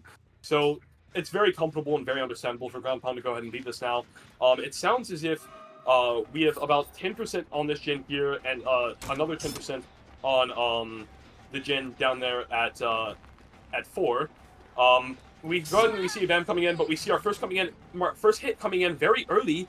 Very well done by Ground Pound. Very unfortunate for our Scallywags survivors here. But this is exactly the kind of thing that Ground Pound needs if he wants to meet this 4K3 win con. And we see our blood and our trails going down towards Shaq. I think, oh wait. No, it seems as if Prison has wants to make their way up. No, they stayed at this Godrock shallow 7. This is huge. We have power coming in already, and I wouldn't blame Ground Pound at all for going ahead and leaving this and checking these gens. Both 4 and 3. But I imagine that Ground Pound's going to want to go ahead and hold this traditional gen up top. Oh my gosh! An amazing fake by Ground Pound! Very well done indeed! And oh my gosh! A failed head-on save! And, a failed head-on into the grab! That is tragic, folks! How on earth are the Scallywags going to come back from something so disgusting? This is an amazing save, or amazing start for Ground Pound. And very, very unfortunate. Honestly, saying that's unfortunate is an understatement. This is an absolute disaster. You've just given an Oni two early downs, one of which was very understandable, and another one was just free. So we have a slug next to the first hook, up on the top side of the map, which is the most tragic part of the map for this to happen. How could Scallywags allow? I don't know how they're going to come back from it. Ground Pound has done an absolutely amazing job of capitalizing on such an insane blunder. However, Sable does make it to this to that filler 3, and it looks as if Tap's just going to get the save right in front of the Oni, which is an absolutely insane thing to do. Ground Pound choosing to go around the body block and trying to punish the Tap, hopefully getting a pain res in. But Tap makes that makes the pallet and does get the stun. Very well played by our Scallywag survivors. I said I didn't know how they're gonna come back from it, folks. But hey, look, they come back. They're coming back strong, and we see the strongest calm spirit ever. But that will be a pain res hook, 2 stages, but a very, very amazing start. This isn't impossible to come back from Ground Pound. I think it's a bit unfortunate that he couldn't capitalize on that early game pressure as much as have, but that is okay. We're still sitting in a very comfortable situation. We do know for a fact that we have someone over here at 10. It's curious that Ground Pound should kind of linger around this hook. I don't think that there's much profit in doing that at this point in time. And it seems as if Ground Pound seems to suspect there's more than... And he's completely right. We have Draxi over here at 10 playing this Windy style. And he's just kind of cheekily going around. He suspects a quick and quiet play, but that is not at all what happened. And Ground Pound's choosing to leave this at this point in favor of getting the unhooky, or the unhooker rather, and ends up hitting the unhooky. I'm not entirely sure if Ground Pound did that on purpose, but it's okay. This isn't too detrimental as long as Ground Pound manages to make something out of the last little bit of his power. But he may not, because he never broke this, and now he's out of power, so he's sitting in a very uncomfortable point. And, you know, the Scallywags have went and done the impossible, folks. They are coming back from what seemed to be the most tragic start that I've potentially ever seen. But we will be seeing another down coming in, and a hook following it. We'll have 3 stages on the board. But at this point, we're no doubt going to be seeing another gen pop really, really soon. And unless Ground Pound gets some sort of miracle again, some sort of like free down once again. And there it is, folks. That is WinCon right there. The Scallywags will be taking home this set. We are now at 2 gens remaining. The WinCon was 4K3. This is just amazing plays. This is how you know you are watching a comp match. Even if something absolutely tragic and just seemingly devastating happens in a match, you can tell comp survivors versus, you know, non-comp survivors from how well they can recover. That is the difference. It looks as if Ground Pound is, you know, he very much so understands the situation. Probably going to go ahead and confirm this death and see if we can't get some pressure back. Though, like I said, the win con has been met. Team Scallywags. Very well played by both sides, though. This was by no means a blowout of any sort. This is a very close match. We see Sable going down 3, but we notice that we have a survivor up here 1. This is the Adam, and if I'm not mistaken, folks, he should be death. I believe. I could be mistaken. I am a little tired, but I'm not entirely sure. But Adam playing this absolutely expertly, making it to that filler palette 1, makes it to the card palette as well. But once he drops to this, he's gonna have to check spot it. This, oh my gosh, that's absolutely huge. What a play! Adam makes it to main, and I'm thinking Ground Pound's gonna have to, unless he's just content with getting the down and letting that last gen. And I think that may be what he's playing for. But seeing as though he hasn't broken this pallet yet, yeah, so he goes ahead and breaks it. I would have thought, you know, if he didn't break it, he had to go. He breaks it, goes into power, and it's probably going to choose to ignore Adam, if I'm not mistaken, and try to catch someone off gen. Wait, but this has been one hell of a match, to say the least. Okay, and we will see our Adam go down. He tried to crouch it out, but unfortunately the crouch was not strong enough. We see him getting picked up and slapped on that hook. Was he that hook? Question. No, so this is his second hook. That is okay. It's still, you know, not the worst of circumstances. But I imagine, if I had to guess, we have someone back here on 1. No. So they're working 3 or 8 right now. I can't help but to wonder what's going on through Ground Pound's head at the moment. He either gets this 3-man slug now, or well, I guess it would be a 2-man slug. We do see someone over here. Are they? They're gonna go down bottom, which would indicate to me, yes, a save did come in. I believe Ground Pound may just fake this out. He doesn't check. No, he does commit to the survivor down bottom, which is understandable. We have that gen that is very close at 8. And we zone them back down to 7. There's not a whole lot that Sable can do here, so she goes ahead, she ups the diet map, and our Oni player choosing to go around and just go ahead and give, which is fair enough. I do believe this is a fresh and painless hook, which is very, very good. We can go ahead and get aggression on that Gen 8 and then go back and check those gens top, seeing if we can't prevent the game from going any more south than it already has. And so we go ahead and we got power back. That is absolutely huge. I imagine that Gen 1 is being worked on because that is what I believe the Atom was on some time ago. It was either the Atom or the Union, I mean, obviously. But Ground Pound hoping to catch some Stealthers coming down. But I imagine that he's probably going to go ahead and check 1 and then 3, or 3 and then 1 here in a second, because he just wants to go ahead and make sure that we have no one getting the save A, but yes, B, making sure that we don't want to get any stopping on the regression on that Gen 8, which is very, very close. And he was very right to, because that save just came in at the bottom. And we did see Yunjin up here at 1. The question is, can Ground Pound make anything out of this power here? Yes, I think he can! Oh, unfortunate! Oh, but she crouched in the wrong place and she got bloody blocked in. Very unfortunate indeed. Oh my gosh! We saw a cheeky flashbang play coming in, but it was not enough. It was not an angle. It got messed up. We will be seeing another Paynos coming in. I imagine that hits 1 though, and Ground Pound's gonna want to go back and check that Gen 8. I don't imagine he can really stick around here with there being no consequence. I believe that Adam touching that Gen right there is a little bit of bait. I think Sable's back there on that Gen 8, and Ground Pound knows it. He can't commit to this. If he commits to this, he very much so risks that Gen 8 going, and he knows that, so he's going to go back and check it, hopefully rush it.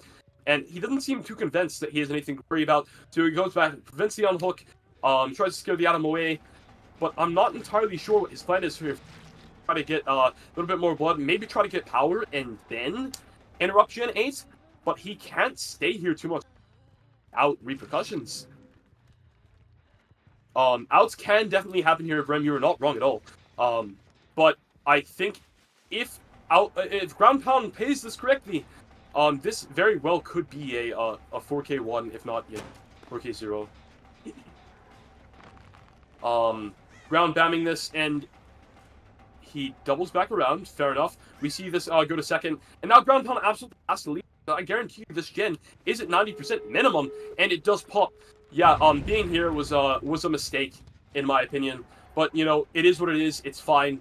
Like I said, win con for the Survivor team and already been met. You know, it's really not a big deal.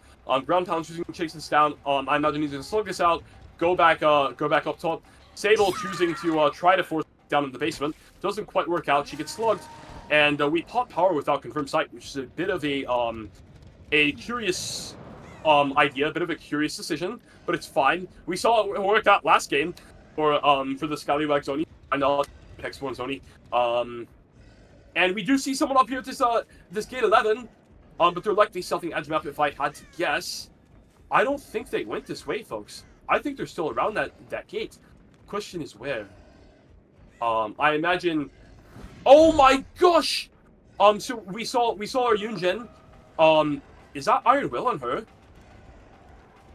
I believe it is. I hear nothing on her. She gets slugged. And Oni's out of power at this point, though. What is the play here? I imagine it would be to slug her out and try to go back, catching Adam going down south for the pickup on Sable. But Ground Pound chooses the pick, which is my mistake. Prison was Death Hook, so that's absolutely the play. I just lost track of it. That is my bad. So he goes back down south, hoping to catch Adam, and we have power thanks to Sable working that gen injured for so long. But I imagine Adam's probably just going to take the out here. There's really no reason to do anything. No reason to give him the free 4K. And Sable is over here where the hatchet spawn, indicating that Adam is indeed next to a gate, getting ready to go ahead and get out. So this will be a 3K with 0 gens remaining. Very, very well played. Very well played indeed. But it is Scallywags taking home this first set, and I look forward to seeing you all back here for the Ghostface set on with the Hexborn, or yes, for Hexborn killing first. Thank you all so much, and we will see you in just a moment. Welcome back, folks. We have Ghostface on Larry's, Dark Moon taking point on the Ghostface for Team Hexborn. I believe we have him spawned 8, making his way up top mid right now. He's trying to get some early stock, hopefully trying to get some survivors off guard. Potentially around 10. But as Ghostface sets 10 to go, it's gonna be very, very slow, folks. Very slow match indeed.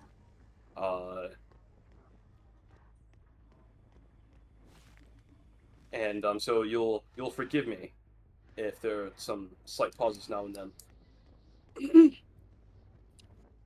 So we haven't seemed to been able to find anyone skulking around top side, but we didn't go around main, so we just kind of checked 10 a little bit, checked 1, or rather checked 2. We didn't check main.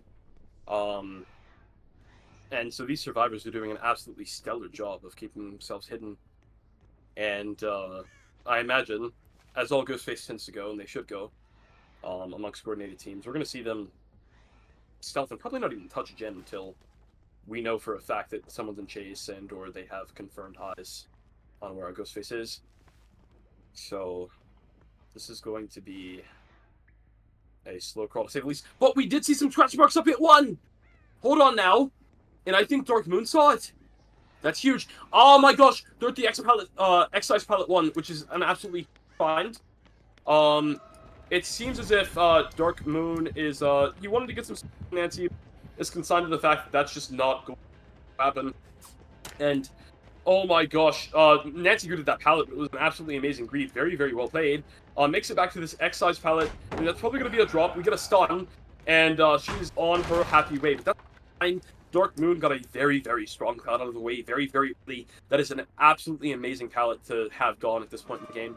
But I imagine Dark Moon's probably going to want to get a little bit more stock in on Nancy as he can soon. This is not a chase that I imagine Dark Moon will stay up and try to take on much longer. Yeah, we're gonna go ahead. Oh, yeah, Nancy 99 now. He's broken out. He chooses not to break the pallet yet, which is fair. Let's go ahead. Check around 3, seeing if we can't catch any other survivors off guard. We do, in fact, have a survivor. Oh my gosh! We have our Sable over here, too. Did Dark not see her? Is he choosing to ignore? Dark Moon may not have seen Sable. Or maybe Dark Moon wants them to think that yes, that's exactly it. He wants them to think that he didn't see Sable. So he could probably come back and get some cheeky stock on them. But very, very smart of Sable to go ahead and make herself scarce, because she suspected that to be the case. Him having, gone up, trying to go down from top mid, trying to get a little bit of a fake out going. Trying to convince the survivors that they were being chased down into the library. Dark Moon dropping and coming back up for Sable, which paid absolute dividends, because now we have Sable 99, and we have also his wallet in play, an absolutely disgusting add-on. I imagine Sable's not going to be long for this world, folks. She's going to be our first hook, I imagine, but has played this very spectacularly. She goes on down, goes down 10, but we have an amazing... Kind of got screwed on this setup. He will be going down here. And the question is, do we have anyone nearby for any tomfoolery? No flashbangs, no flashlights, and we will be seeing our first hook coming in. This will be a pain res, I assume. It's a question that's going to be really huge if it is. And it is. That's beautiful. We know that library had a tad bit of progress, and someone did come out of library. They're going to go towards 8. No insta-saves coming in, which would be understandable if it was the Nancy. So I reckon that Nancy was one that's in library. But we're going to go ahead and we're going to come back up 10, see if we can. Oh my gosh, we have the second gen of the game popping already. This is looking a little stressful for Dark Moon, I'm not going to lie. 2 gens already and only 1 hook state. This is a little sketchy to say the least. I don't even think that the survivors are going to be too interested in looking at Gen 1, if I have to be honest. With that Excise palette gone, they have a filler leading into main, but it's not the safest of bets. So we're going to go ahead and see a reset coming in, I'll be willing to bet, somewhere around the library.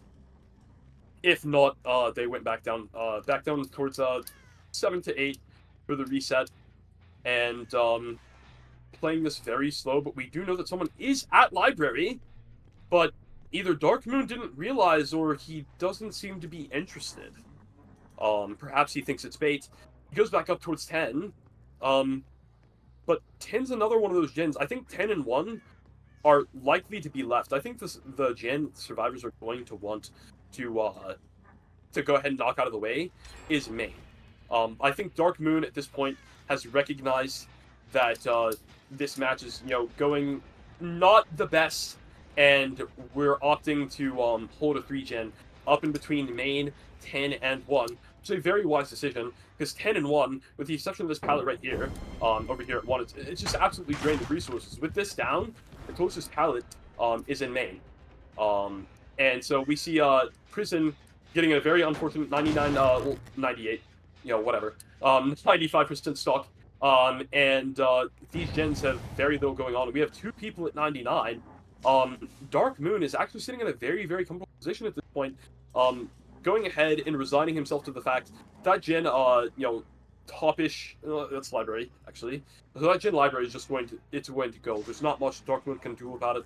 The best thing for Dark Moon to do in this situation is to try to get as much stock as he can, but only go after the people that he can go ahead and, expose and down within that 3-gen. That is the play here, because once he can manage to get one of those downs in 3-gen, I think we're probably looking, folks, at a... if Dark Moon plays this right, this very well could be a 2k0, I would reckon, if our survivors play this correctly.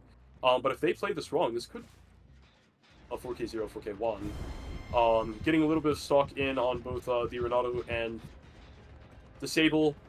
Sable choosing to run down 10 side, and Renato choosing to play main. Probably wants... Oh my gosh, I need our refs to confirm we have no exhaustions, correct? Or, I'm not entirely sure. I'm going to get some confirmation on that just in a second. But we see a continual patrol gen, and our survivors are probably just going to go ahead and pump out that gen library and deal with the 3-gen afterwards. There is really no reason to rush this. It's a Ghostface set after. Dark Moon continuing to kick these gens. I'm a little concerned Dark Moon here, if I'm being completely honest. Because with these new gen kick changes, you can only damage a gen a handful of times. It's 8 times to be exact. And if he continues to kick these gens as he has been so early, with... I mean, I understand it's 25%, that's a little scary, but I would think that you would want to hopefully down the person you had stock and go ahead and get the pain resin on them to deal with that gen, because the more times you kick that gen, you're only getting 5% damage. The more times you kind of screw yourself later. So we go ahead and we see a window block coming in, and we see that gen at library going ahead and getting popped, which is absolutely huge. Oh my gosh! And a missed swing into the gosh! We see that Gen 1 getting popped. That is devastating, chat. I think even saying 2k0 was generous.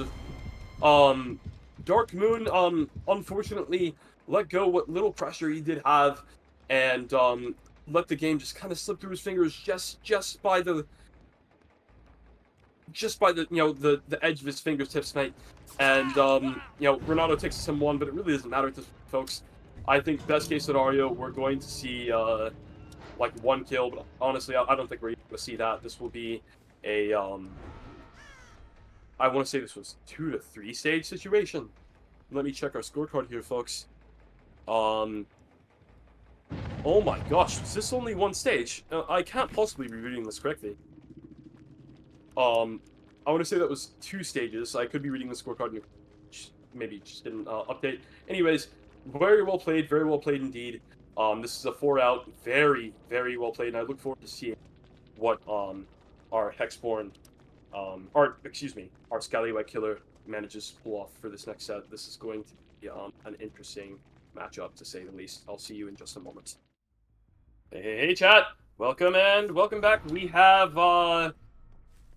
Pryon. I called you Prison earlier. I'm so sorry. I misread. That is an oopsie on my fault, chat. Taking point on the Ghostface Scallywags, with the win con being just 2 stages. That is a win con, and we see Tryon checking around main, catch anyone skulking down. And no corrupt is in play, which is an interesting choice, but you know, not a crazy one given the win con. We have Ruin, Painres, Brutal, and Pentimento. We see our first tag coming very early. It's very, very good. Tryon can just, quite frankly, chase this down. Doesn't matter how long this chase takes. He can chase this down, get the down, and then he can just camp Monarch to second stage or death. And that's just the game. Win con is very, very favorable for Tryon right here. We see Sable taking him down 6 and playing this bottom side like an absolute pro. Bottom side of this map is any killer's nightmare if you're not Nurse or Unknown or something crazy like that. It is the M1 killer's nightmare for certain. Oh my gosh, and we have this Excise palette down at 5 connecting into these God palettes on bottom as well. That's actually a disgusting RNG setup, and if they had a win con that was any different than what it is, I would actually fear for Tryon right now. But we see Tryon going ahead and getting nugs on oh my gosh, at 99% exposed at this moment, and oh my gosh, and Nugs greets the pallet. Very well played, and was an amazing decision because, quite frankly, if they threw that, they would have been cooked. And Tryon's over here trying to force down the pallet, but I don't think Nugs is gonna give it to him, because he knows. And Tryon going ahead, getting exposed. Nugs playing that like an absolute pro. Camping that pallet was risky, but obviously paid off. And we see our first gen popping, but with no hook stages yet. And I reckon we're going to see a hit tank coming in here in just a moment. And we do! What a play! Very well played indeed. But oh my gosh, now they're both trapped here! That's devastating. The hit tank coming in from the wrong side at the wrong time. And we see our first down coming in here, folks. And quite frankly, Tryon does not need to leave this hook. Tryon should just stand in front of it. If they were just playing for win con, they want to play this super, super safe. And I don't think anyone will blame them. The win con has been set so at such a low bar, quite frankly, that leaving it is somewhat foolish in when it comes to win con. And oh my gosh, we have a bit of miscommunication going on with with Team Hexborn, it would seem. And that is WinCon right there, folks. 2 stages. With that Jin grab coming in, that puts the nail in the coffin for this match, and it would seem that Team Scallywags will be taking home this set. Very, very well played by Tryon, and yeah, no, honestly, I'm kind of speechless, folks. This is not how I thought this was going to go. Team Hexborn definitely had a very, very strong start to the match. A lack of communication, it would seem, seems to have put the nail in the coffin, which is just very unfortunate. Yeah, so as I said, Team Scallywags will be taking home tonight's matchup, and since we have the time, if both teams are okay with it, I do believe we'll be going into the 3rd set just for the funsies, which will be Singularity on Dead Dog Saloon. But now, let's just sit back and let's enjoy ourselves, folks, and watch the game that we all know and love. Now, we see Sable going down here, but going ahead and probably going to get popped on a Pain Res hook over here at 8. And, I mean, Crown really doesn't need to worry too much here. This game is already in the bag. We have 3 stages, 3 fresh, which is just so very well played by Tryon. And we see Adam stealthing down, getting about 40% stock on him, and Tryon seems content with staying in the area, seeing if we can't get a little bit more stock on perhaps Adam, Nugs trying to come on down, and we catch Ace with his pants down on that on that gen, and he's greening the pallet like a madman. But it's okay. Probably gonna see it get thrown here, and he has this amazing connection. But so long as Prion runs him clockwise, we should be fine. Ace is gonna be playing 50s until then, and Prion has this down. Yes, that's absolutely very well played. Very well played indeed. We'll be seeing, I believe, Ace's second hook? Question mark? I'm not entirely sure if Nux got hooked yet. I don't believe they did. At any rate, we have 3 gens remaining with that second hook coming in on Ace. So we now have 4 stages on the board, which is very good for Prion. We saw Ada just a moment ago dipping out of sight, and Prion getting about 30% stock on her. She breaks him out of stock, which is very good. No one has any meaningful stock on them right now, but I do reckon and that would be Sable on that. We saw Adam trying to come up here, stealth up for the save, but unsuccessful. And it looks like if we don't see it down here, Adam's probably going to be sitting at 40% stock. Or not 40, excuse me, 70% by the time this is over. Oh my gosh. And we do see 90% stock coming in. 99, and it does pop. And Adam's in a very uncomfortable situation, and he goes down! That will be the second hook on Adam. And that will now be 5 stages taken with both Boot Mike and Ground Pound sitting on Death Hook. Prison coming up top 12-1, trying to see if he can't catch a reset happening. He does find someone does in fact find someone holding themselves down 1. Or down 3, excuse me. Checking. Oh my gosh, finding yet another survivor off guard on this gen. Thankfully, it wasn't so off guard that someone got grabbed off the gen again. But I imagine we're going to be seeing some more stock coming out on Ace. He gets to 50%, or rather 45% stock. I am curious as to whether or not Prion will be continuing this chase. Prion choosing to break. He may try to get a little bit more stock in on Ace before he leaves, and probably tries to catch Ground Pound with their hands down on the reset. Now Ace gets the stun in once again, very well played. And Prion takes point and catches Sable down bottom. And she will, oh my gosh, doesn't even get the M1. Very well played by Sable. But she will be taking that M1 now. Goes up through library. I imagine we'll be seeing a pallet drop. No reason to play this unsafe. And she stays down bottom, and it looks like Prion wants to see if he can't catch anyone on this gen over here. But no, just very wise decision. And we see Ace. Oh my gosh, this is an absolute huge find. Ace is Deathhook, folks. He throws that pallet, and with Olsen's wallet up, it's actually kind of dodgy. Ace is not entirely sure what to do, and Prion chooses to get the N1. Ace makes his way down 8. And I don't think this pallet is up anymore, no? It's been thrown. Ace is kind of sitting very dangerous. This God pallet that would spawn here seems to have spawned 6. And I believe we're going to be seeing Ace go down here. Ace is just boxed in here, and he plays this very well. Prion breaks this, curiously enough. But I mean, Ace is kind of, just dead no matter what. And we'll be seeing our first death of the game coming in, which is very huge. We see a reset coming in on Sable, which means the only person I reckon is on a gen at this present moment would be Adam. I don't imagine they'd send Adam to save. Prion seems to want to go back over here and check this gen 3, seeing as though we've caught many survivors on it. At this point, they seem very in love with the idea of getting gen done. But it was gen 11 indeed that they were on, and it does pop. Question is, who was on it? Oh my gosh, and it was Adam on it. We were right, folks. And Adam's sitting at about 65%.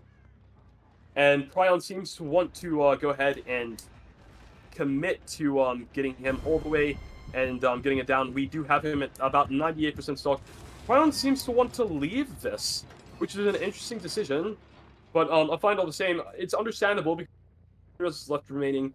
Both, I believe, on Monarch and on Nugs, which is an understandable leave. The question is, what gen are they on? And we see Sable down here at 6. And she tucks away. It's going to be a little slow here, folks. Long wall going, and we're about 45% stuck at this point. Question is does Prime really want to commit to this? I think Prime would be better off going back up, checking that gen at 10. I don't think he really wants to stay down here. Our Ada is almost certainly sitting on that gen 10. But Pryon is doing a little bit of crouching mind games. This pallet's not coming down, but she's going to have no choice in a second. Oh my gosh, she greeds it like a madman. That's absolutely huge. We see the pallet coming down. We get the blind coming in, but does she get away with it? Does she get any? No, I don't believe she does, folks, and she does go down here. Prime probably going to want to pick this up for a quick pain res, but I'm not entirely sure if he makes it. I think around does he make the pain res? And it would seem so. That's huge. Oh my gosh, and it wasn't a pain res. Wait, is Adam the last, is Adam and Nugs, they must be the last pain reses. That's huge. And, we do see, oh my gosh, we catch Adam with his pants down. And folks, there's no way he gets away. He's going to go down for that. That's absolutely huge. So we're going to be seeing our second death of the game coming in, which is big. But Pryon doesn't seem content with picking this up and, slapping ground pound on a hook, which is a curious but understandable decision. Perhaps Pryon just wants to get a little bit of stock on Ada before he leaves them to their own and finishes ground pound off.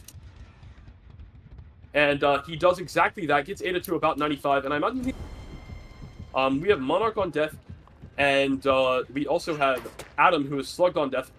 Monarch opting to force a pick in order for Ada to make her way up and get ground pound up, hopefully to make this a 4K0, but honestly, folks, I think projection very, very well played indeed by both sides. But as I stated earlier, the Scallywags have taken home today's matchup. But we will, I believe, be playing the Singularity matchup if they are interested in doing so. And Singularity on Dead Dog is, especially with the new buffs, folks, oh my gosh, I imagine that's... I look forward to it, personally. But we are looking for a reset and/or health. And we do have a reset coming in on Adam. The question is where, though? If I were them, I would have reset somewhere around 10 to 12. And it seems Pryon wants to catch them with their pants down, trying to get back on that gen, like a 9 to 10. Doesn't quite manage to do so. And once again, control these other gens. We have one 4, brother 3, and 1 6. And oh my gosh, we catch Ada stealthing down bottom, and she is exposed, folks. I believe this will be a very quick down. We're probably gonna select for the 4K. This will be a 4K1. Very well played by both sides, though. And he picks it. I imagine for a pain res, which is a fair choice. Now, where is Adam hiding? Because I imagine Nugs is probably going to go ahead and just chill on that hook and then let go when it comes time.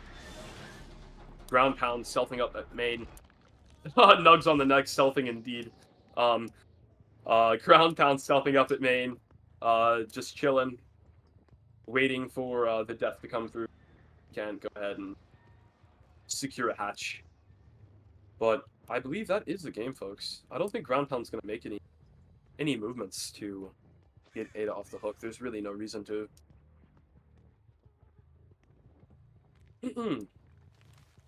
Person sticking around bottom, seeing if we can't catch anyone stealthing down. Well, the only person who can stealth down. But I wonder, can I get a POV switch? I want to see what the Adam's doing. Is Adam doing anything cheeky, like working a gen? I wondered. No. Adam's still stealthing up there at the top of main. And yeah, we can go ahead and I think we could switch back to Ghostface. I don't think Adam's going to do anything but stealth up here.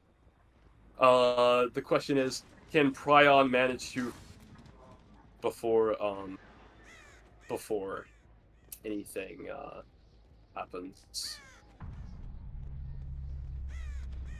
But since Prion is up here at the top, I wonder if he runs into Adam while Adam looks for Hatch, which would be very funny indeed.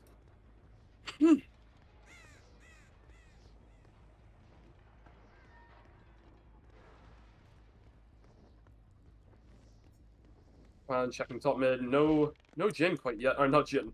No Hatch quite yet. Ground pound coming down. Oh my gosh, and we do see the Hatch getting. This is going to be interesting, folks, to say the least. Imagine we're gonna see a C-Tech on this gate, and oh my gosh, and Adam resigning himself to his fate. Not even trying to break him out of stock. You know, having a little bit of funnies. We're gonna boot the snoot on the Ghostface. Oh my gosh, and Prion, what a show of sportsmanship, opting to let Adam go. WinCon's been met, so funny ha-has are in, and what a show of sportsmanship. It's all love here, and very well done. And we see, oh my gosh, are we gonna see a red light, green light game going? And we see the slug race coming in. Adam's in first, folks. I think he makes it. There's no one to beat him but the Ghost of Christmas Past. Prion checking out the scenery. It's beautiful. And very well done by both sides. I look forward, and I hope they do play this. Singularity. Very well done indeed. Thank you all so very much, and we will see you all. Welcome back, folks. We have Prion taking point on the Singularity for Team Scallywags on the Dead Dog Saloon. See, we going ahead and setting up around the 3 gen down here on back 10, 11, and Gallows. Very great setup for him. Like, this is a 3 gen of dreams. And we even have that gen up around 9 here. Sorry, Water Tower is 8. I will die on this hill. Get used to it. So we have that gen sitting up there, shallow 9. We have Gallows 11 and 10. This is one nasty 3 gen that I am interested to see our survivors even attempt to break. We see Prion going ahead and setting up some pods down here at 5. I'm not entirely sure. Okay, and we have found our first survivor. That's absolutely huge. Got that solid killer instinct proc, and we have our first engagement of the set. It's huge. Oh my gosh. Oh! Nug's playing with fire. See, the thing about Singularity, folks, you side of the window that you're on, but if you don't vault the window, he can, as he's reforming on the side of the window you're on, he can body block, stay in place. So I think Nug's got a bit caught off guard there, and I do believe we'll be seeing a first down here. Yeah, you drop that pallet, there's just really nothing you can do. Singularity is so nasty at eating through pallets. He just completely ignores them. A little bit of hinder that he gets is really not enough to prevent him from just chewing through every single pallet he gets his hands on. And oh my gosh, we see that Jin at 10 getting finished. That's big for our survivors. We see Ace going ahead putting an EMP a check. So would seem that no, he's not gonna have that goop on him for long. The question is whether or not Prion can manage to that 3 gen in between 11, Gallows, and Shallow 9, which I imagine looks to be the next best 3 gen. Scouting some cameras, can't find anyone quite yet, and the pod at Shack was taken out, and we did hear some progress. Because of the new Singularity buffs, he can now hear through whose pods used to be an add-on. It has now been integrated in the base kit. So we do know for a fact that Gallows has been worked very recently and is not, if anything, is currently being worked, I mean to say. Prion over here trying to get it is currently being. Prion over here considering securing the second stage on Nugs, but the question is, what is the price of that decision? And we see Dark Moon going ahead and getting tagged with a pod, which is absolutely huge, and we will be seeing Prion going second. Yes, and the body block comes in. That's so huge for Prion. So we will be seeing Nugs going second, and Adam curiously trading. As this is a pain rush hook, he's just gonna get back on that thing, and Gallows is kind of toast. That's really big for Prion. Expertly played indeed. Now it seems that pod at Shaq and Laurie's group has been taken out, so I imagine Prion's gonna go back, swap out that pod with an active one, and seeing if we can't go ahead and get an eruption proc on this. Prion not seeming to realize that Laurie had been degooped, went ahead to Tiffy, I think. Perhaps he was just trying to tag her. Either way, she gets away, but we do get an eruption proc off, which is big all the same. And we do see Laurie getting gooped up over here at 1. And she gets slipstreamed at main. I don't believe she makes that. Now, she is trying to run the infinite, but I don't actually think it's going to run it, like, work out for her. Now, what Jin popped? Was that, I wonder if that was Gallows. Perhaps Prawn has given up. No, it was not Gallows, which is huge. So we see an eruption proc coming in on that. And I imagine a pain rush shortly thereafter. Oh no, Laurie died on the table. That is kind of devastating. And a bit of a time waster for. It's not the biggest time waster in the world, but it is like an easy 10-15 seconds of time wasted nonetheless. So that is still significant. Now, Ace, it would seem, was on that Jin at Gallows, and it would seem that we had a bit of a miscommunication in between our Hexborn survivors, because not Hex, but Ace didn't get off that Jin before. So it would seem that there's a little bit of miscommunication going on in Hexborn camp. Prion getting that slipstream off, and I believe Ace is down here. He does not make this. And I'm thinking Prion probably wants to go ahead and hook Ace in between, like over here at 10. Try to keep him in between this. Oh, actually, no. My mistake. That Jin Shallow 9's gone. That's the Jin that popped earlier, folks. This must be the closest pain rest for Prion. A risky chance to take, considering that hit tanks could have come in. But we do see the final pain rest coming in. I'm not entirely sure on what Jin. But this is still okay for Prion. If Prion can manage to hold this, I believe it's like 6-4, and no, it's 6-3, and main. He's sitting pretty. This is not a bad position to be in at all, but we need to go ahead and make sure that we lock down the newest and bestest, if you'll allow me in proper grammar, 3-gen up top now. I believe that was Laurie.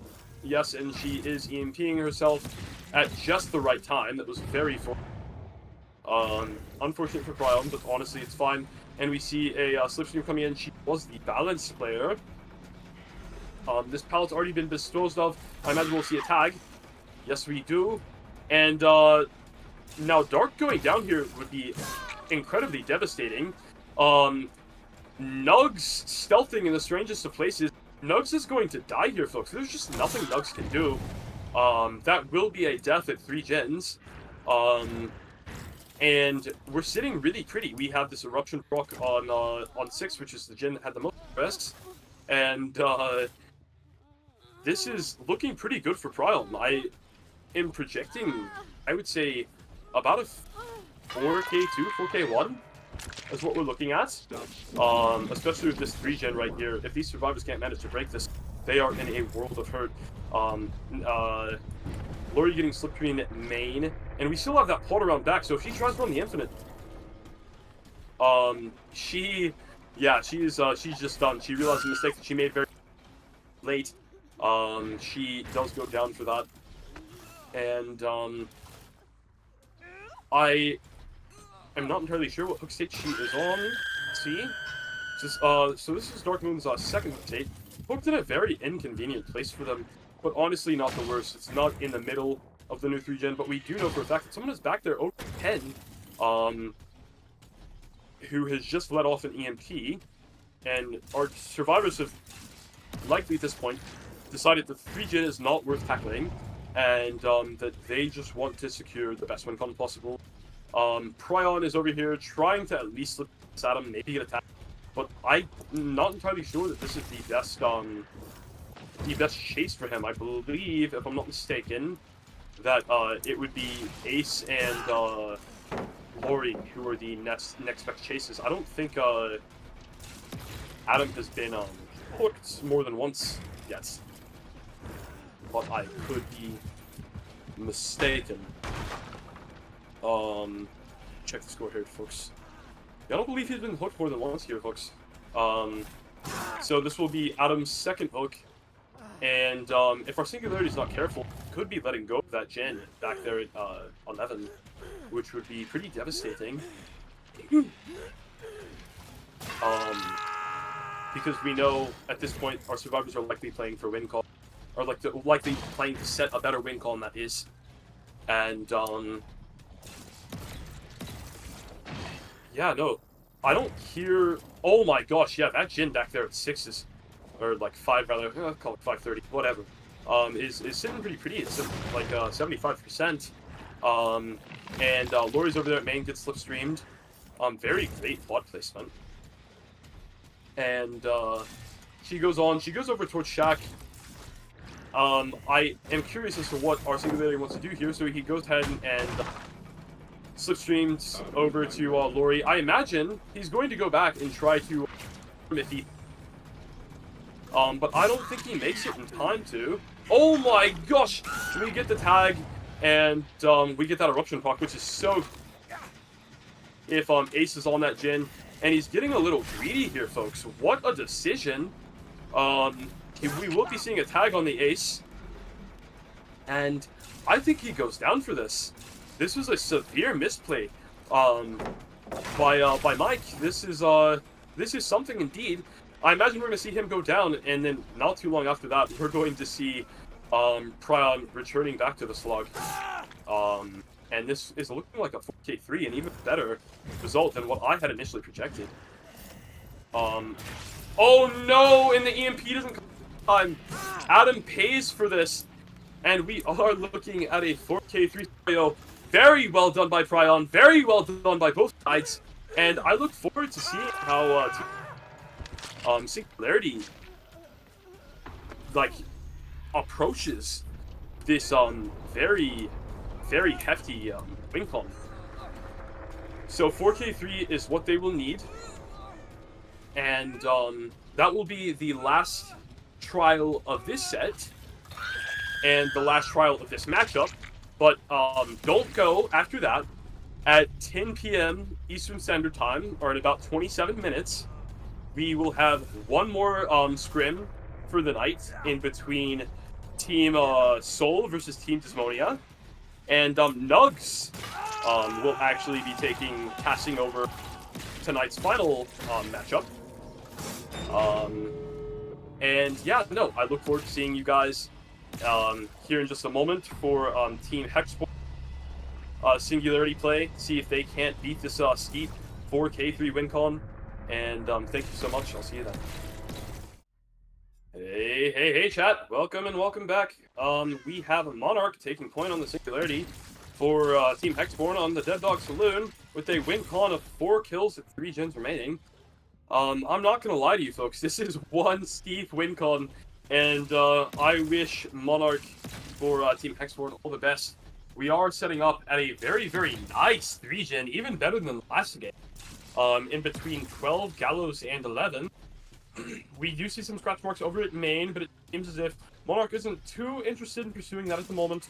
We just want to go ahead and keep setting up, make sure that nothing untoward happens. Now, we have a full Jin Kick build, which is very, very, very smart and ballsy move. But curiously, we have Noah as well.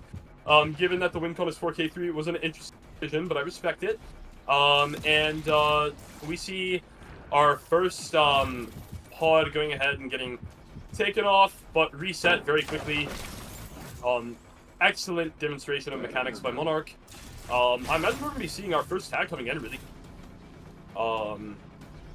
Yeah, with this haste, maybe? No, not quite. I'm surprised that there was no TP by Monarch, but that's all good. A little pre-drop here. Overclock is one hell of a mechanic. And we do know that it seems that someone was Gallows. Who is that, though? Oh my gosh! Cryon on the Gallows! Wait. Were they doubling? No way, right? No double gens here. At any rate, it seems that we caught both Draxi and potentially Cryon here. I thought I saw hair. I could be mistaken. Now we're kind of reset. All of our pods are up, which is good. We have one pod in the pocket still, just in case for later. But we have no tags, and this is kind of looking a little sketchy, but it's okay. It's still possible, but we have one gen gone at this point.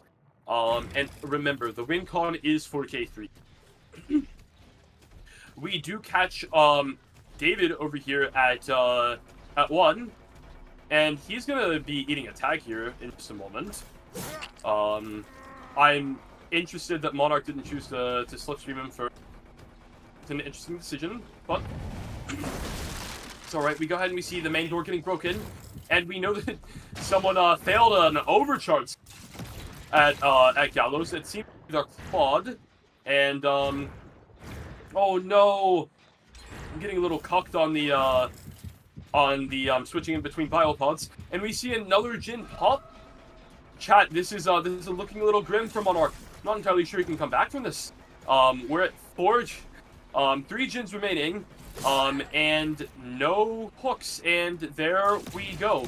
That is WinCon, chat. Scallywags once again taking home the set. They've taken home all 3 tonight, only needing to take home the first 2, but have all taken it. Very well played. Very well played indeed. But I do believe we're going to see our first down coming in here at 2. And basement being at Shack. No pain res. This is unfortunate to say the least. But Monarch certainly keeping his head high. It would seem that Pryon's interested in taking a hit tank, but with that stagger, I don't believe they make it. And Pryon, acknowledging that fact, heads back towards main. Yes. And Monarch seems to want to hold down the 3 gen. But it would seem that some cheeky individual destroyed his biopod. But it's okay, we got it replaced. We got a over proc. Talk about a throwback, chat, not the overbride.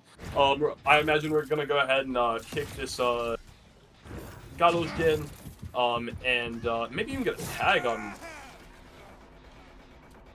our David here. He didn't seem to want to commit though. We're gonna go ahead and I imagine go back to hook. No, we're gonna go ahead and give him in for, which is fair enough. But as a consequence, we do have a heal coming in on. It's a bit unfortunate, but it is okay. As at this point, we're just playing for the gigs now, just for the love of it. We do catch David going out towards front of main, getting a little bit of a slipstream. Now it seems Monarch is just content to hang around our region up topside.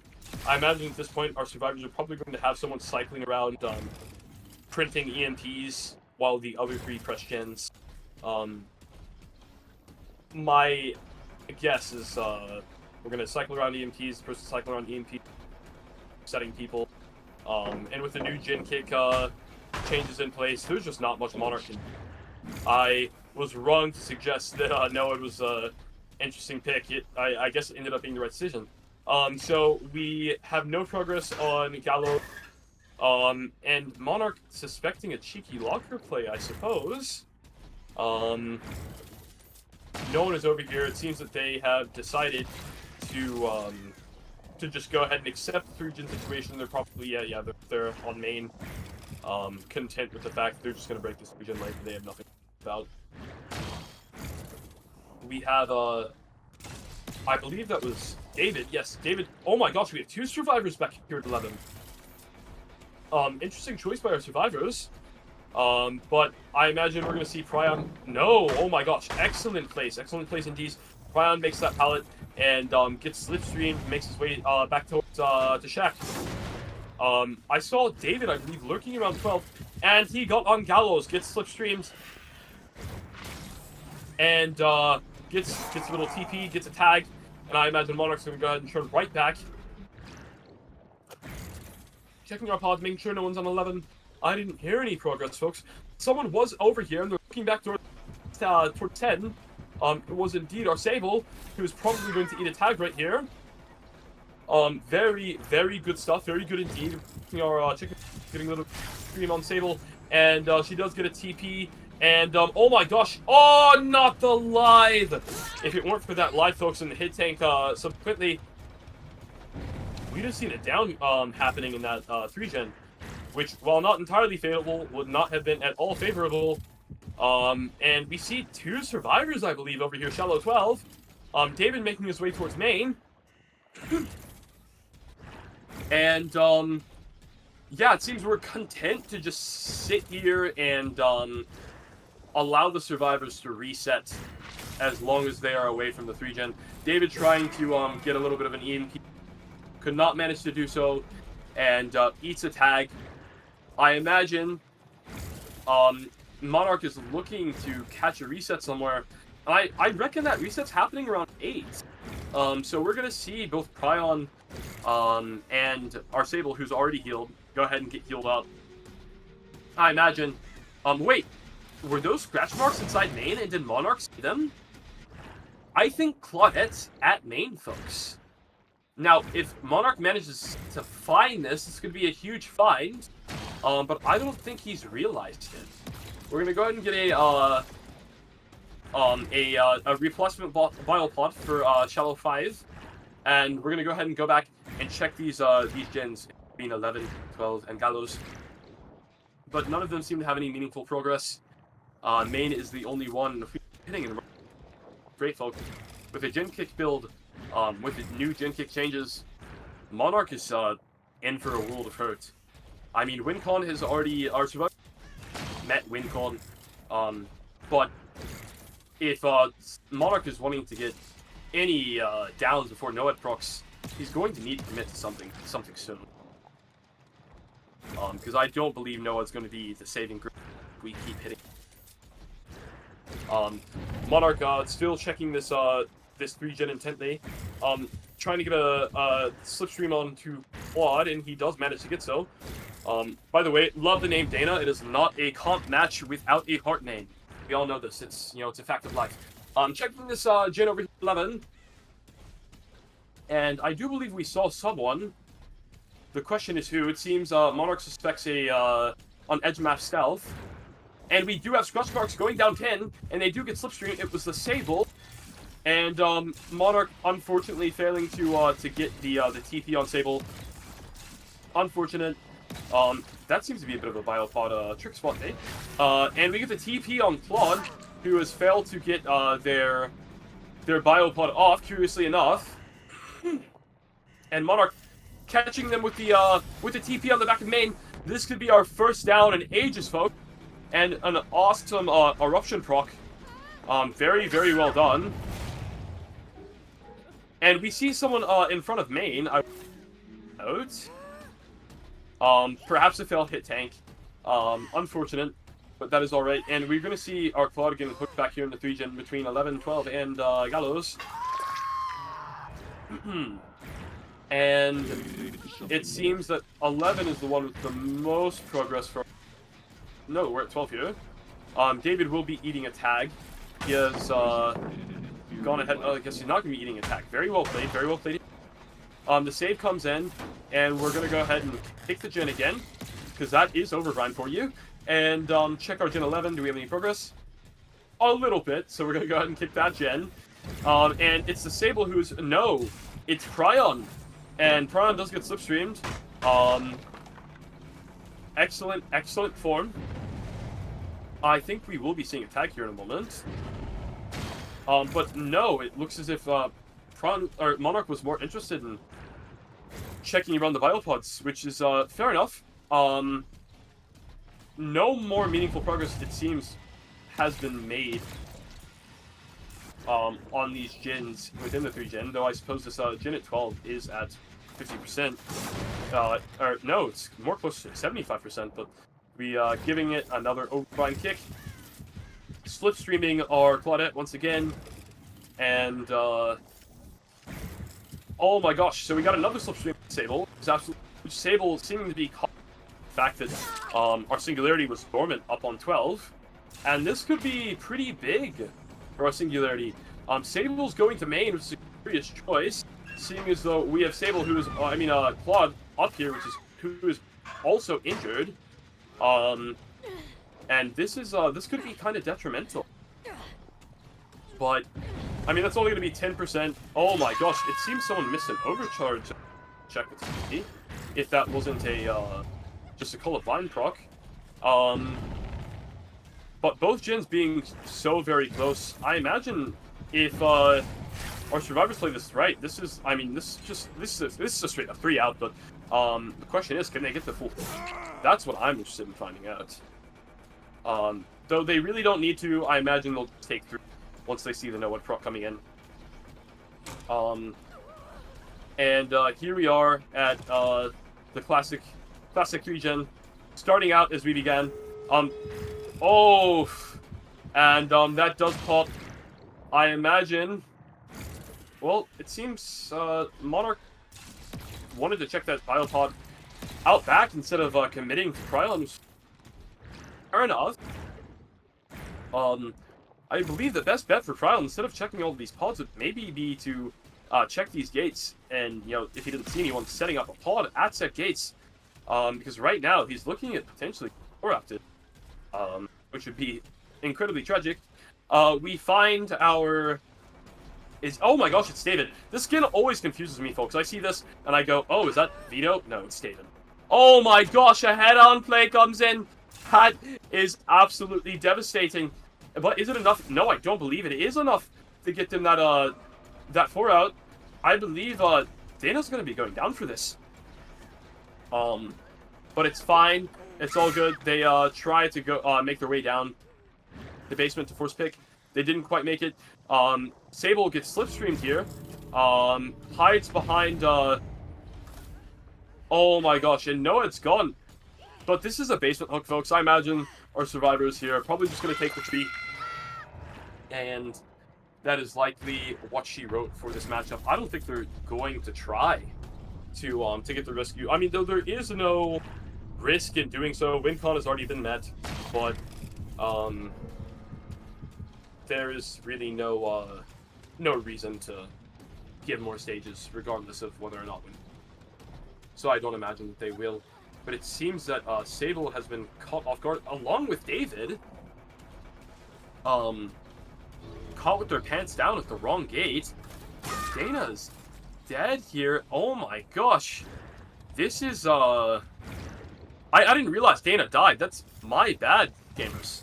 I was definitely caught a little bit off guard, furthermore by the fact that another kill had just been gotten. But very well played indeed. Very well played by both sides. These are the kind of matches that I love being here for. This is why I love casting CompTPD right here, or seeing teams like this who can. Thank you all so much for stopping by. No, but please don't go. Please stick around. Team Scallywags has taken home the win, but we will be back shortly at 10 p.m. Eastern Standard Time. So that's in just 5 minutes with Team Soul versus Team Dysomnia. Nugs will be taking over casting for tonight's final matchup. As for me, I will see you beautiful individuals on the flip side. I hope you all have a good night, good day, all that jazz. Peace. Please stick around for the next matchup. Thank you so much. Good night. Hello everyone, welcome back to the Grindhouse Scrims. This is our final set of tonight's Soul vs. Dysomnia, where we seek Slaughter on the Dredge with a build of Corrupt, Sloppy, Ruin, and Surge. Not taking that pain res bait that we see a lot on Midwich, screwing people over. And we do find RTX here over at the music room. And we also see Kapir in the distance as well, finding two survivors very early into the game, and Chase being taken away from Corrupt. With RTX running to safety and Kapir not so much, Slaughter decides to leave RTX and goes for Kapir, but Kapir is able to path correctly and get a pallet stun as well. Kapir having good pathing, going back to this classroom over here, and going to be W-keying away from the classroom, taking the drop downstairs, and I believe there's a God pallet right here over at 5. Trying to get the swing hit, but it does not happen, unfortunately. Slaughter is now going to break that pallet and leave the chase as we see RTX back on this top 4 gen here, taking the chase over to top 3, in which the totem, not in this classroom as a matter of fact, I thought it was for a second, but winning these 50s, and the tag might come through here, and it will, and that will get our Nightfall starting to build up. I'm going to be leaving this chase, heading over to Courtyard at 12 here, and finding John, who is playing Ace, going to be pre-dropping that 11 pallet, and going to be playing 50s around it due to Slaughter's disposal.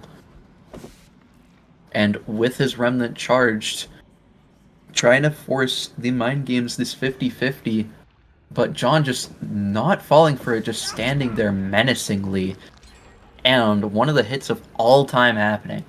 We see a gen pop in the distance, looking like that is bottom 4, and now that will be Ruin being found in the one totem spawn that always appears. Unlucky for Slaughter that he got this Ruin spawn, but opting to... Oh no, this is lucky break from Ace. Slaughter able to track John correctly though, and losing the 50-50 to get the first down of the game.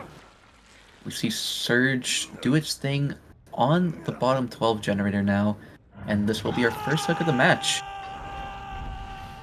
Slaughter is opting to TP all the way to the opposite side of the map to one of the locked lockers, where we see Kapir and Hattie's calendar value coming through to try and not lose as much distance as possible.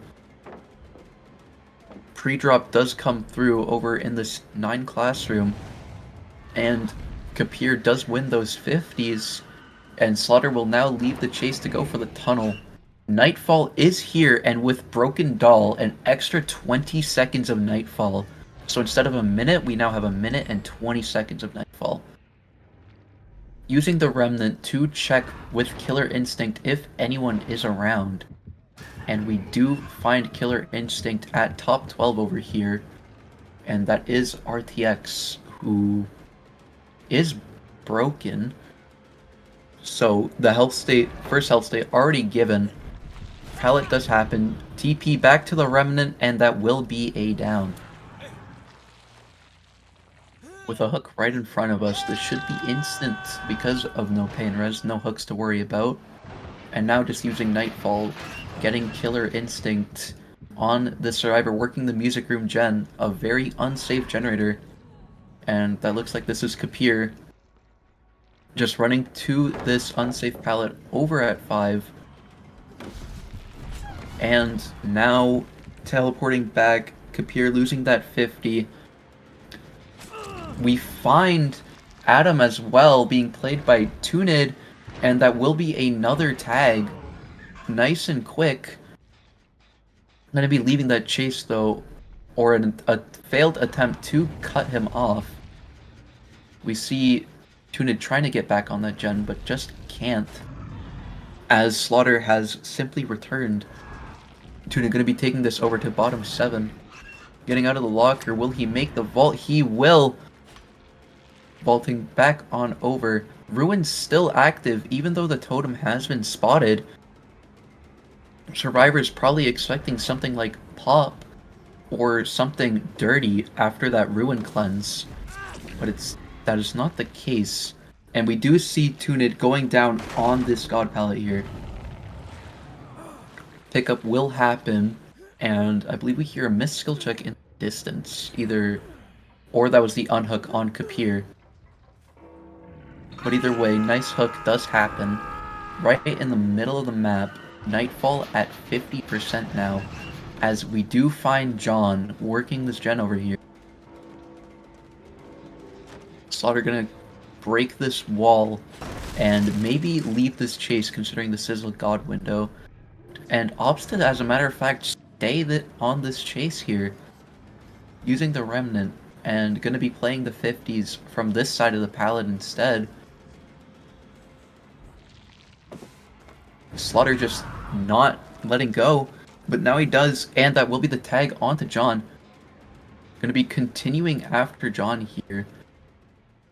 Expecting that double vault, but he doesn't. By the power of Lucky Break, he's gonna be leaving John now. And Nightfall is almost ready. Roughly 95. Now just waiting for that TP to come back with Nightfall active once more. Was able to TP a little too early, but we do still get the Killer Instinct over at bottom 1, which might have been catching the reset. Reset was able to be complete, however, and looks like we're going to be leaving the chase. We see 2 Killer Instincts, one from Tunid and the other from John. Generator pops in the distance. That will be Kapir. Slaughter has the location of all 4 survivors. This God Pallet hasn't been used yet, which is very crucial, and now they can make enough distance. A miss teleport comes in, and that buys John enough distance to be able to play this pallet now. Holding that Remnant nice and steady, not teleporting back. Slaughter and John goes down. John playing that very well. Slaughter going to be slugging this now. Seeing 2 survivors with that Killer Instinct from the TP. And going to be chasing RTX perhaps for a tag.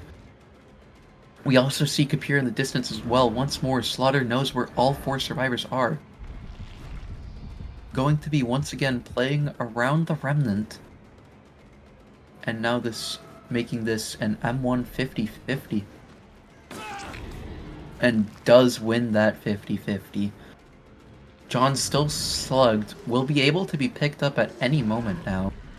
And speak of the devil, he does. Slaughter TPing right back to where John was downed. Right below this location here. But as a matter of fact, not going to be going for it. Maybe trying to cut John off, or just checking these gens. And that seems to be the case. We find Tunid now at this God window. And looks like we're still going to be committing this chase. Try and force a 50-50. And does get the tag for just some extra Nightfall charges. Without Malthinker's Skull, the Nightfall is definitely going to be coming a lot slower than what you would usually see. Which will play its part, but with Hattie's Calendar, we've also seen it get value as well. Cutting distance that would have been lost otherwise. Tunid going to be forcing the locker grab, making sure no slug plays do happen. And we're just simply going to be taking this hook in the corner of the hallway. Hook happens, and now we're going to be TPing to the other side of the map, trying to get that Nightfall active at 95%, and that final generator does pop just before Slaughter could get there. There is no Noed in the back pocket, so still 2 hits for a down. But with Nightfall, there is some deadly things that can happen. You would want to realistically TP back earlier to get that Nightfall going. We hear those buzzing from that 12 door, and Kapir is out. We see RTX, Tuned, and John also out. That is, I believe, a 4-stage game, and that is an awesome play by these teams. We'll see what the next killer has to offer shortly.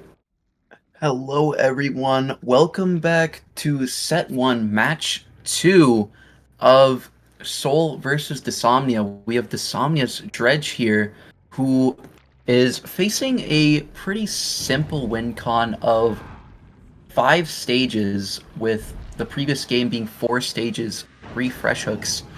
We do see John knowing Ed this time around to help him secure that win con nice and easily. And we see a similar build as to last time, with Ruin, Sloppy, Corrupt, Noah taking the place of Surge, and an add-on swap for Patty's Calendar and Mouse Thinker's Skull. We find Nancy, who's Tunnel Me Please, pretty pleased at this pallet, forcing 50s, and John gets that tag right at the end of the swing. Nancy going to be leaving this room and going right away from this classroom, as a matter of fact. Not going to be taking the vault. John does take the vault over, and Nancy does read that, going back to the classroom. Tunnel doing a good job here, trying to keep this first chase nice and alive. Does she make this pallet, though? She does. Doesn't drop it either. Going very bold with this. Bloodlust coming through, able to make this vault, and will be making this God pallet as well. That will be breaking the Bloodlust, which is very huge for Tunnel. John needing to build that back all up again. But these classrooms do have the God window, as we saw the upstairs classroom not having the God window. Nancy is just holding W just around these classrooms. John reading it too late, and now Tunnel makes these pallets. One gen already popped in the distance. Corrupt now finally ending. Ruin likely being told as well that they do have it if anyone did do a Ruin check early on in the game. And that will be the first down in the game for 2 whole generators. But for John, all he really needs to do is...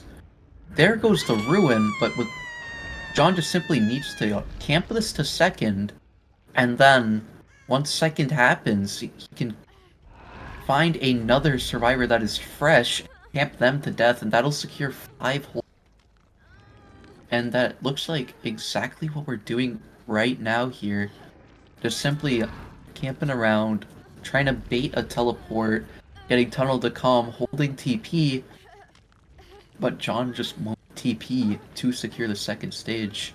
Just standing right in front of this hook here.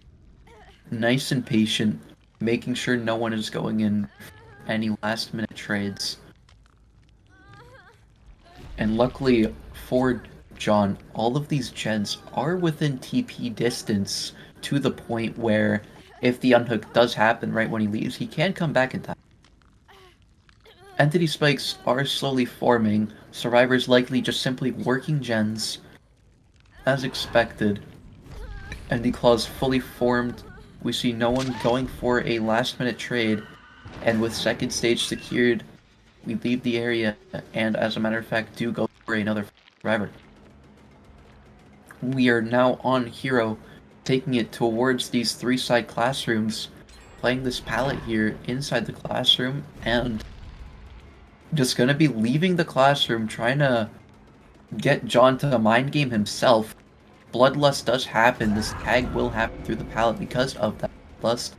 And now Nightfall is just about ready. Going to be teleporting right back.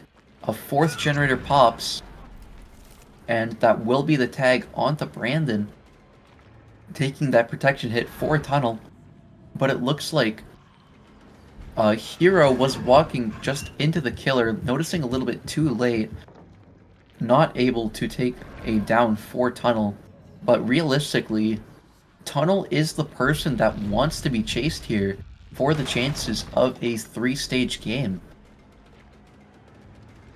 still going to be committing onto Tunnel, as Tunnel is the tunnel out.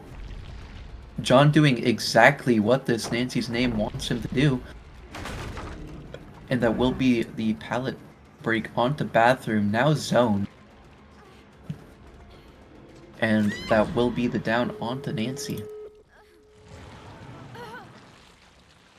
With 3 stages now, all John needs is another down and a camp 2-second. And in Nightfall here, this is already extended by Broken Doll, as it would be over right now. We find Slaughter, who is healthy, but practically injured by the power of Noed. Gonna be forcing a 50-50 with the TP, and John wins it. That reveals the no one escapes death. This guy is a knower of Ed, and a hook in which very hard to get the save from safely. We are not at the Tycon, as the Tycon is 4 stages with 3 fresh hooks. Right now we are at 4 stages with 2 fresh hooks. So if they are able to get this save, and John cannot get another stage, that will be the win for Soul Survivors. Not the perk, the team. But John is just simply sticking around. Other survivors likely looking for this Noed totem, but they don't have time. That progress to 2nd stage already halfway. And I don't even see the Noed totem aura anywhere. That 12 gate is getting prepped. Those lights are being heard. 99. But Ed has not been found. And these spikes are forming, so it looks like this will be the set win for Dysomnia, taking it 1-0 as that 5th stage does happen. That Noed is in those 3 side classrooms. We did see it. It finally gets broken. Unfortunately, not broken fast enough. Will they go for this save is the real question. With Hero still being injured and needing that time to get the reset. But John just not going to be blocking that entrance towards this area, which means it's possible. And by the looks of it, they are going to be trying to go for the save on the Slaughter. They haven't left yet. And Hero's reset can come any second, like I said. But with roughly 10 seconds left on Slaughter's timer, not much time to get this unhook. Hero goes for the unhook. Brandon there to get it. And gonna be going after Hero. I believe we still have this pallet though. Brandon on hit tanking duty. And Slaughter on that body block as well. To try and get as the least amount of stages as possible. Brandon opting to not open the gate, that is 99. And John is happy just getting a 6 stage, 2 fresh. Brandon opens the door, Hero is able to make it out. And that will be 6 stages, 2 fresh, a win for Dysomnia. Our next set, I believe, is Oni on Coal Tower 1, which should be very nice and interesting, can swing either way. We shall see you guys then.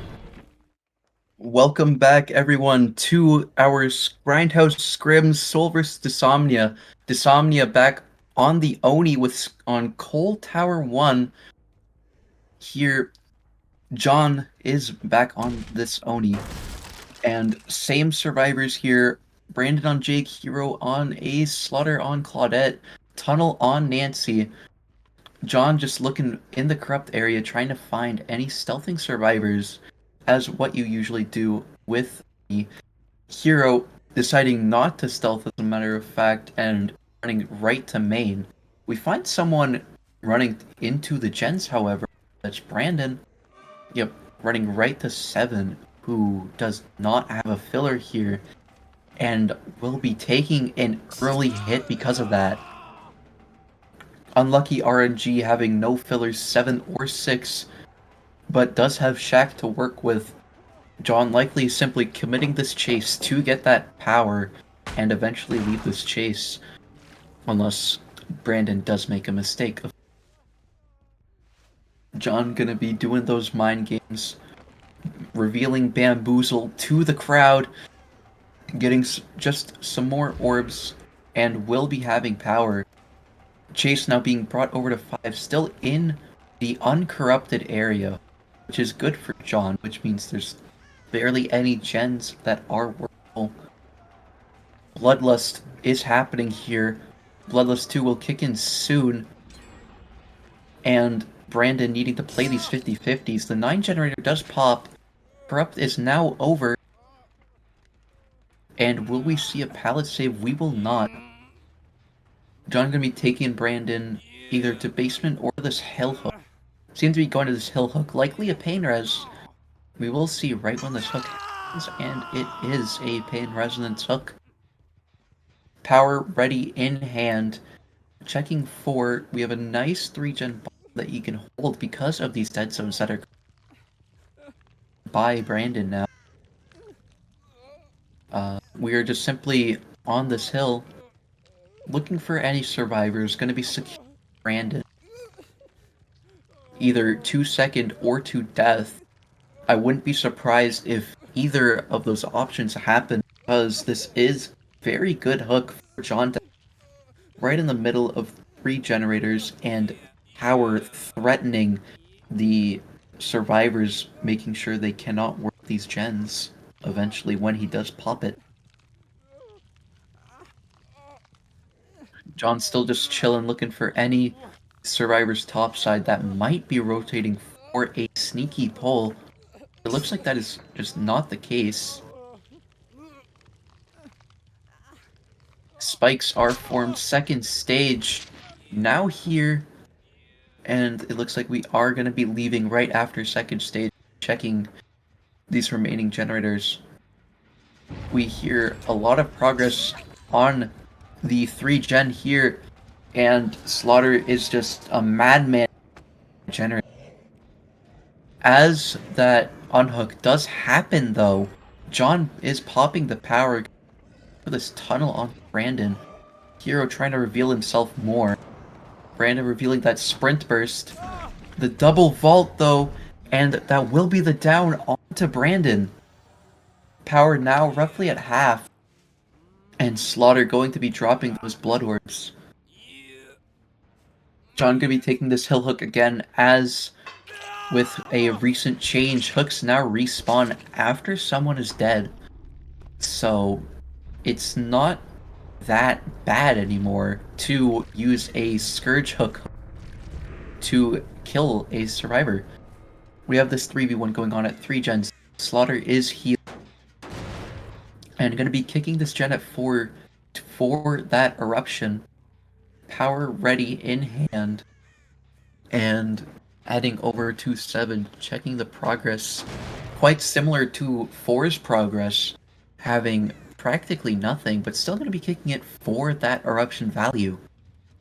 We're now heading over to 11, the gen that's most likely being worked. And we also hear similar progress as to 7 and 4, which means not a lot of gen progress is currently active. All those gen power went to 3 and main. Brandon was on hook. We don't see any progress on 4 still. Seeing nothing at Shack after a quick glimpse, and nothing at 7 either. Gens are survivors simply trying to force John to pop power even to try and find some stealthing survivors and get that power to 0 as a matter. Soul doing a good job at taking this nice and slow, and John being patient with that power ready, going to be waiting for a survivor to be found instead of just impatiently popping. And there we go, Slaughter found at main, power popped just like predicted, and the pallet stun does happen. Going to be at this car here, might have been nothing for Slaughter with, and that will be the down onto Slaughter. We hear Hero scream from Eruption. Aura revealed, might be unaware of the aura effect in the locker. And that will be a grab out of a locker. That aura reading from Eruption doing its work. And now that will be a pain rush happening. Back on this hill hook. There's the hook respawn feature we talked about earlier. The pickup onto Slaughter happened. Know where both of these survivors are roughly. They could have split into separate directions now. We see Slaughter at main with those blood orbs, but no sight of Tunnel. But we know that they are still topside, able to just be in mid, secure Hero's death, and might be playing for what could be a 4K generator. Collecting blood orbs, Slaughter still at the Scar palette, and just gonna be playing around main. Power in hands once more, and gonna be popping that power. Finding Tunnel now. This may be just a 4K at 2 generators even. Faking the leave onto Tunnel to go for Slaughter, but unfortunately messed up the Demon Dash. Now actually going for Slaughter, getting the hit through the pallet stun. That is huge. Now it's just Tunnel. We know their rough position. Could be rotating for the unhook, but they are not. They were last seen at 3 at this window gym, but they're just on stealthing duty. Looks like we're on locker checking duty, thinking that Tunnel is in one of those lockers. Just in the area. Hero slowly dying on that hook. We see scratch marks top with power at 0. Nothing John can do for insta-down capability. Slaughter going right back down after getting hit right through the window. Similar to getting hit through the pallet. Tunnel should be able to get this unhook without it being a trade, having 2 active survivors on. At the cost, however, of 2 survivors dropping blood constantly and permanent power happening. We see both survivors going quite fast. Tunnel definitely having balanced landing there. And Hero taking chase towards main where Slaughter is slugged at this moment. Hero doing a good job taking the long side. Trying to do a firecracker blind, but it does not happen. Slow vault doesn't work. And now the window should be blocked. Power back in John's hands. This isn't looking good at all for Soul survivors here. Tunnel likely working a gen. Bloodlust come through as John reads that Hero will be faking. And a nice hook for Hero to die on. And the 2v1 problem already solved. Slaughter being on the ground. Third pain res might happen with this hook. We'll see, and it is a pain res. No chance of any gen getting done right now. As Tunnel is injured, we'll be leaving blood orbs. Not even Iron Will can counter that one. But power is in hands. We see Shaq with a little bit of progress. Those blood orbs are there, suggesting might have been Shaq. The unhook happens onto Slaughter, but we should be able to see where these survivors do end up running because we can track with blood orbs. And we do see blood, we see scratch marks, we see Slaughter, and there will be another chase at main, which, yes, is away from the gen. Slow vault, the pallet might be saving that life a crucial time. We'll see. Yes, that is exactly what Slaughter's plan was. Going for a swing through a pallet once more. Slaughter having just enough reaction time this time around and getting that pallet. Chase now at main. Tunnel could be working any gen bottom side as Slaughter does a good job keeping this chase top. Popping power, probably going to be leaving this chase. Going to be adamant for that 4K2, but with the vault, Slaughter can't vault back without being hit and will be the down onto Slaughter. Tunnel stealth at 1, right by where Slaughter is. And our Oni just unaware of that fact, expecting gens to be working. Tunnel now on that job of stealthing the remaining of this path. Sees 11 at 0. Gonna be going back to where Slaughter was. Seeing if Tunnel is in that area. And will not be finding Tunnel now. Just gonna be taking this mid-hook here. There's a lot of blood across the map. Definitely enough for power to come back. We know there's a blood bank at Shack, and that is exactly where we're going to go. But there were too many blood orbs from Tunnel. Those blood orbs have despawned from the map. So no blood bank. They're just simply scattered across main and topside in general. Tunnel simply seems to be playing for an exit gate, not hatch. Trying to crouch rock across. John just simply waiting at hatch. And we need to know where this other gate is to see the fate of Tunnel. All the way topside. That's not good for what Tunnel wants to do. Just checking it though, and looking right for... Oh, he does see Tunnel though, and that will be the K at 2 generator. Almost got that gate open. He doesn't... Wait, does he know? That is the question. Power activated. Will Tunnel be able to stealth this? Should be close enough to hear Nancy's grunts, and does find Tunnel.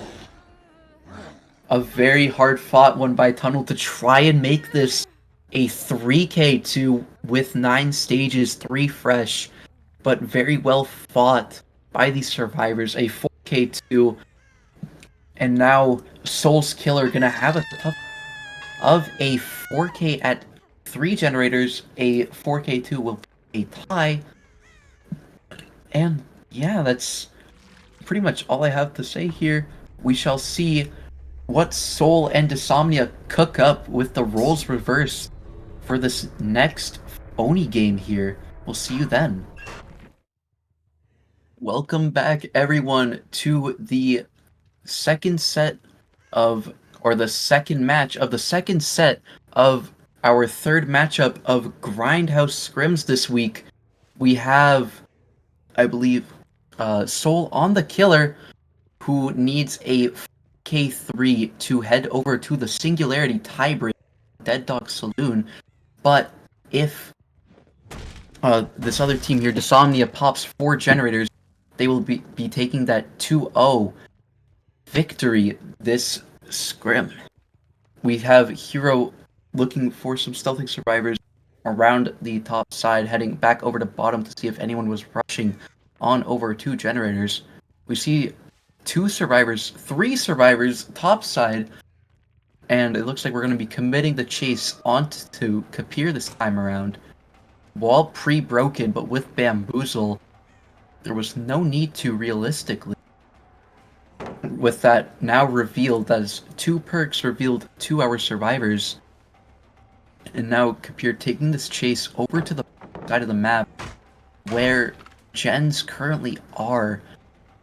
But with that forced pallet break, now Kapir heads over to top. Hero going to be breaking this mid pallet as well, and committing the survivor that 7, that is John.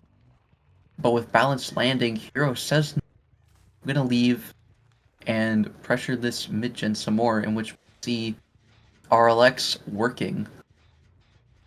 We see Kapir over at 3 side of main as well, pre-dropping the car pallet, and that will be broken instantly. They are not getting this first hit at all. Kapir going to be taking this chase over to 2. Intervention now, and not committing the chase to Kapir at all. Instead going to be chasing Alex and John off of the mid-gen, the most important gen, as we see that there's a 5-gen top The first hit does finally happen, however, and now Chase being brought to main, but Hero leaves that chase to go for John, and leaves John as well. I'm going to be kicking this mid-gen, applying Eruption on that gen, and going to be breaking the second break. Collecting some blood to try and get power. Gen pops over at... and going to be instantly popping power as soon as we get it. Demon dashing around main, we see scratch marks here. And blood. This is RLX, but not much to work with here. Just this main window, and that will be the grab off the main window, which doesn't consume power. Whether or not Hero wanted this or not will be unknown as of right now. Based off of that play, he did seem to want that grab to happen. I'm gonna be kicking this mid-gen again. Eruption still on cool, so it will not be applied to that generator. 7% does happen. Missed skill check will happen. Hero needed to wait just a couple more seconds there to get that eruption on 3 generator. But now there's no eruption on that generator. And we see Kapir taking Chase over to 1. We do not want to be taking Chases to topside here. This gen spread is very much in Souls. But we do see RLX just running through. Hit Tank is rather forced to keep RLX alive, and now power is brought back again. 2 injured survivors, blood heading everywhere. And that 9 pallet is pre-dropped. Going for a swing, the pallet does not land it though, and gonna be playing this Demon Dash and leaving the chase, heading over to 3 where we saw Kapir last time, and now this pallet does have to go down. Getting the stun though, and will not be getting the pallet break ping. Leaving the chase, heading back mid. Will we get to John in time? No, but the pallet does go down. Mid is becoming more and more unsafe to by the day. Another grab does happen onto John, and this will be a pain res. If this hook is a pain res, of course, and it is. Heading back on over to mid, collecting some blood, trying to get back, and heading on back over to 3, where we lost an extra 10% if he just waited a little bit longer to kill. But now it is almost complete. This time, Eruption will be applied to that gen. Power achieved. Unhook on John happens. And the final bottom side generator does, as a matter of fact, pop. Trying to mind game Kapir over here at main. And now going to be leaving Kapir being too powerful. Hero. No more gens can pop here. Otherwise, it would tie comp is achieved. While our survivors do need 2 more generators. Expecting someone to be here at 8, and we do find them. That is Tuned found. I'm gonna be getting picked up and taken straight to another pain res here. Oh, and as a matter of fact, opting for this mid hook, or even at 11, but I don't think. Okay, Puro barely makes this hook. 1 hit, and he was out of there.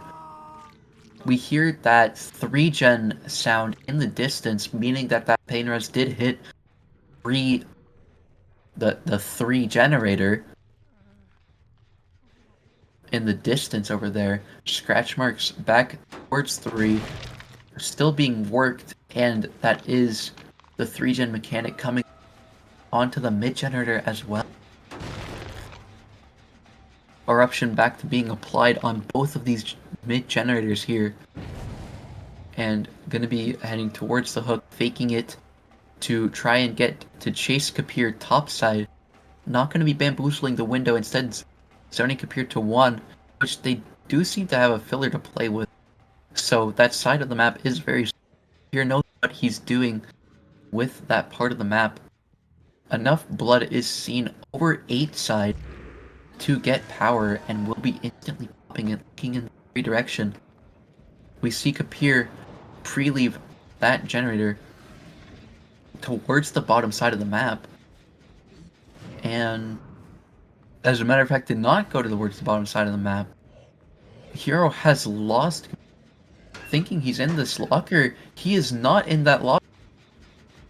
Kapir has officially disappeared into the shadows. Now gonna be demon dashing towards the bottom side of the map to try and find the reset that has just taken place between Tunin and RLX. We did not find these survivors, however. And back to 3 we go. Scratch marks are Kapir not gonna be going down. And that is the end of power. Loud noise notification shows Kapir went to and vaulted that Ormond tile window. Between these two generators, however, mid-gen is now at 0. And there is one survivor we don't know the location of. This is John. We don't know if John helped with that reset onto Tunit or Lex, or if he is working a topside generator. The one pallet goes down, making a lot of distance from him. And Hero trying to play for the hit, trying to get back in the game as his towards power is back at 0 here. 3 generator does pop. Tycon is achieved, trying to swing Kapir through the hit. And that will be a hit happening. Notter's coming through from Kapir, and that is the 4th generator popping. Dysomnia will be taking this set, and they also had taken the Dredge set as well, meaning a 2-0 victory has on Dysomnia's end. Going to be getting the power, popping the power, and going to be playing for a K1 now. We find RLX. Does he make this pallet? He does, but Hero able to path enough to be able to get that break and not the stun. We see RLX just crouching over at that 4-lane corner at the gap that is there, and we check main to see any progress. There is some progress. We do find some scratch marks as well. These are likely the scratch marks of John, who we had found to be our balanced player beforehand. And it, as a matter of fact, is. Trying to use the rest of this power to get the down onto John. And barely misses John, getting the medium vault on that L wall. Back to being an M1 killer. All survivors healthy. No blood to spare. Or at least not enough for another power fill. We do find Tunid, however, who is sprint burst, not balanced, and able to make the bottom of main. A whiff does happen. Those nerves are definitely settling. Is getting the hit onto Tunid. Loud noise notification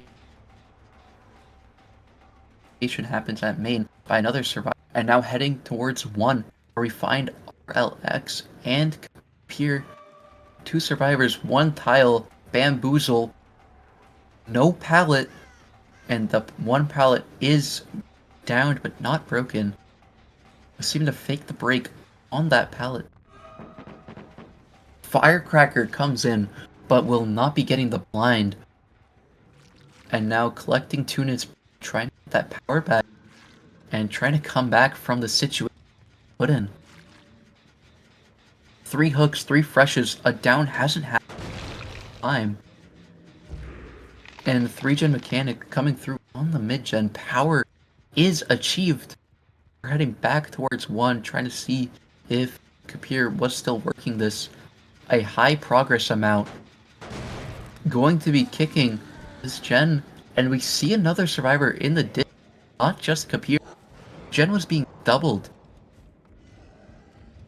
The demon dash to not bait the chase, but it does not happen.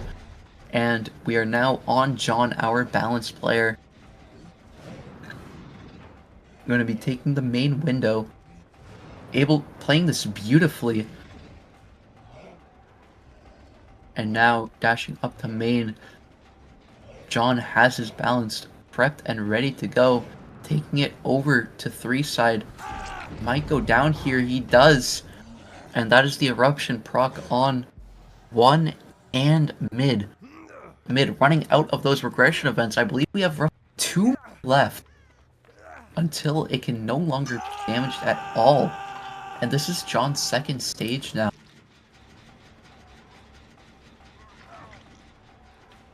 An aggro pull does happen. The hero does not kick the 1 gen for the Eruption cooldown. Going to now be finally kicking it, applying Eruption. No 3 gen mechanic on that, but now heading over towards mid. We hear slight progress on main, going back 1, baiting the 1, and checking the progress on mid. We don't see much. We see some blood orbs, however, going towards bottom, and resets are happening. Trying to get everyone back to being healthy, and maybe a blood pool by Shaq. And yet that is the case. John's blood just chilling at Shaq. And now I'm going to be chasing John at Shaq. Oh no, we fine-tuned it instead. I have lied. But we are going to be slugging. Expecting Kapir's head-on play. That is so huge. Now we know where John is too. Chase now ended, which means he is still at Shaq. Shaq pallet does go down, and we're looking at a 3-man slug that could happen if he lands his hit. And he does. RLX. Him versus the world. John on Deathlook, however, so this will become a... And there is another fresh survivor. I don't fully remember who that is. We'll see one of them on second stage, guaranteed at least. That's the death onto John. RLX likely working, just simply working a gen. Speak of the devil, that is the case. And now we're going to be dashing towards that completed gen. We see scratch marks heading over to this Ormond tile, but they have just faded. RLX now on that stealthing. We see scratch marks towards where Kapir is, and the pickup does happen. Pallet stun happens as well. And Tunid still on the floor. We know Kapir is in that locker, able to vault the pallet before the down happens. We see Kapir right there. And we also see RLX, hero just not knowing what to do. Doesn't attack in time with a demon dash, and now is back to being an M1 killer. Just going to be picking Tunid, who is first hook, as I got confirmation that Kapir is our fresh survivor. Realistically now, if that gate is being worked, RLX just got to touch it a little bit. Kapir is our fresh, which means that he is our greatest target here. 3 stages just on the board. Trying to aggro this unhook.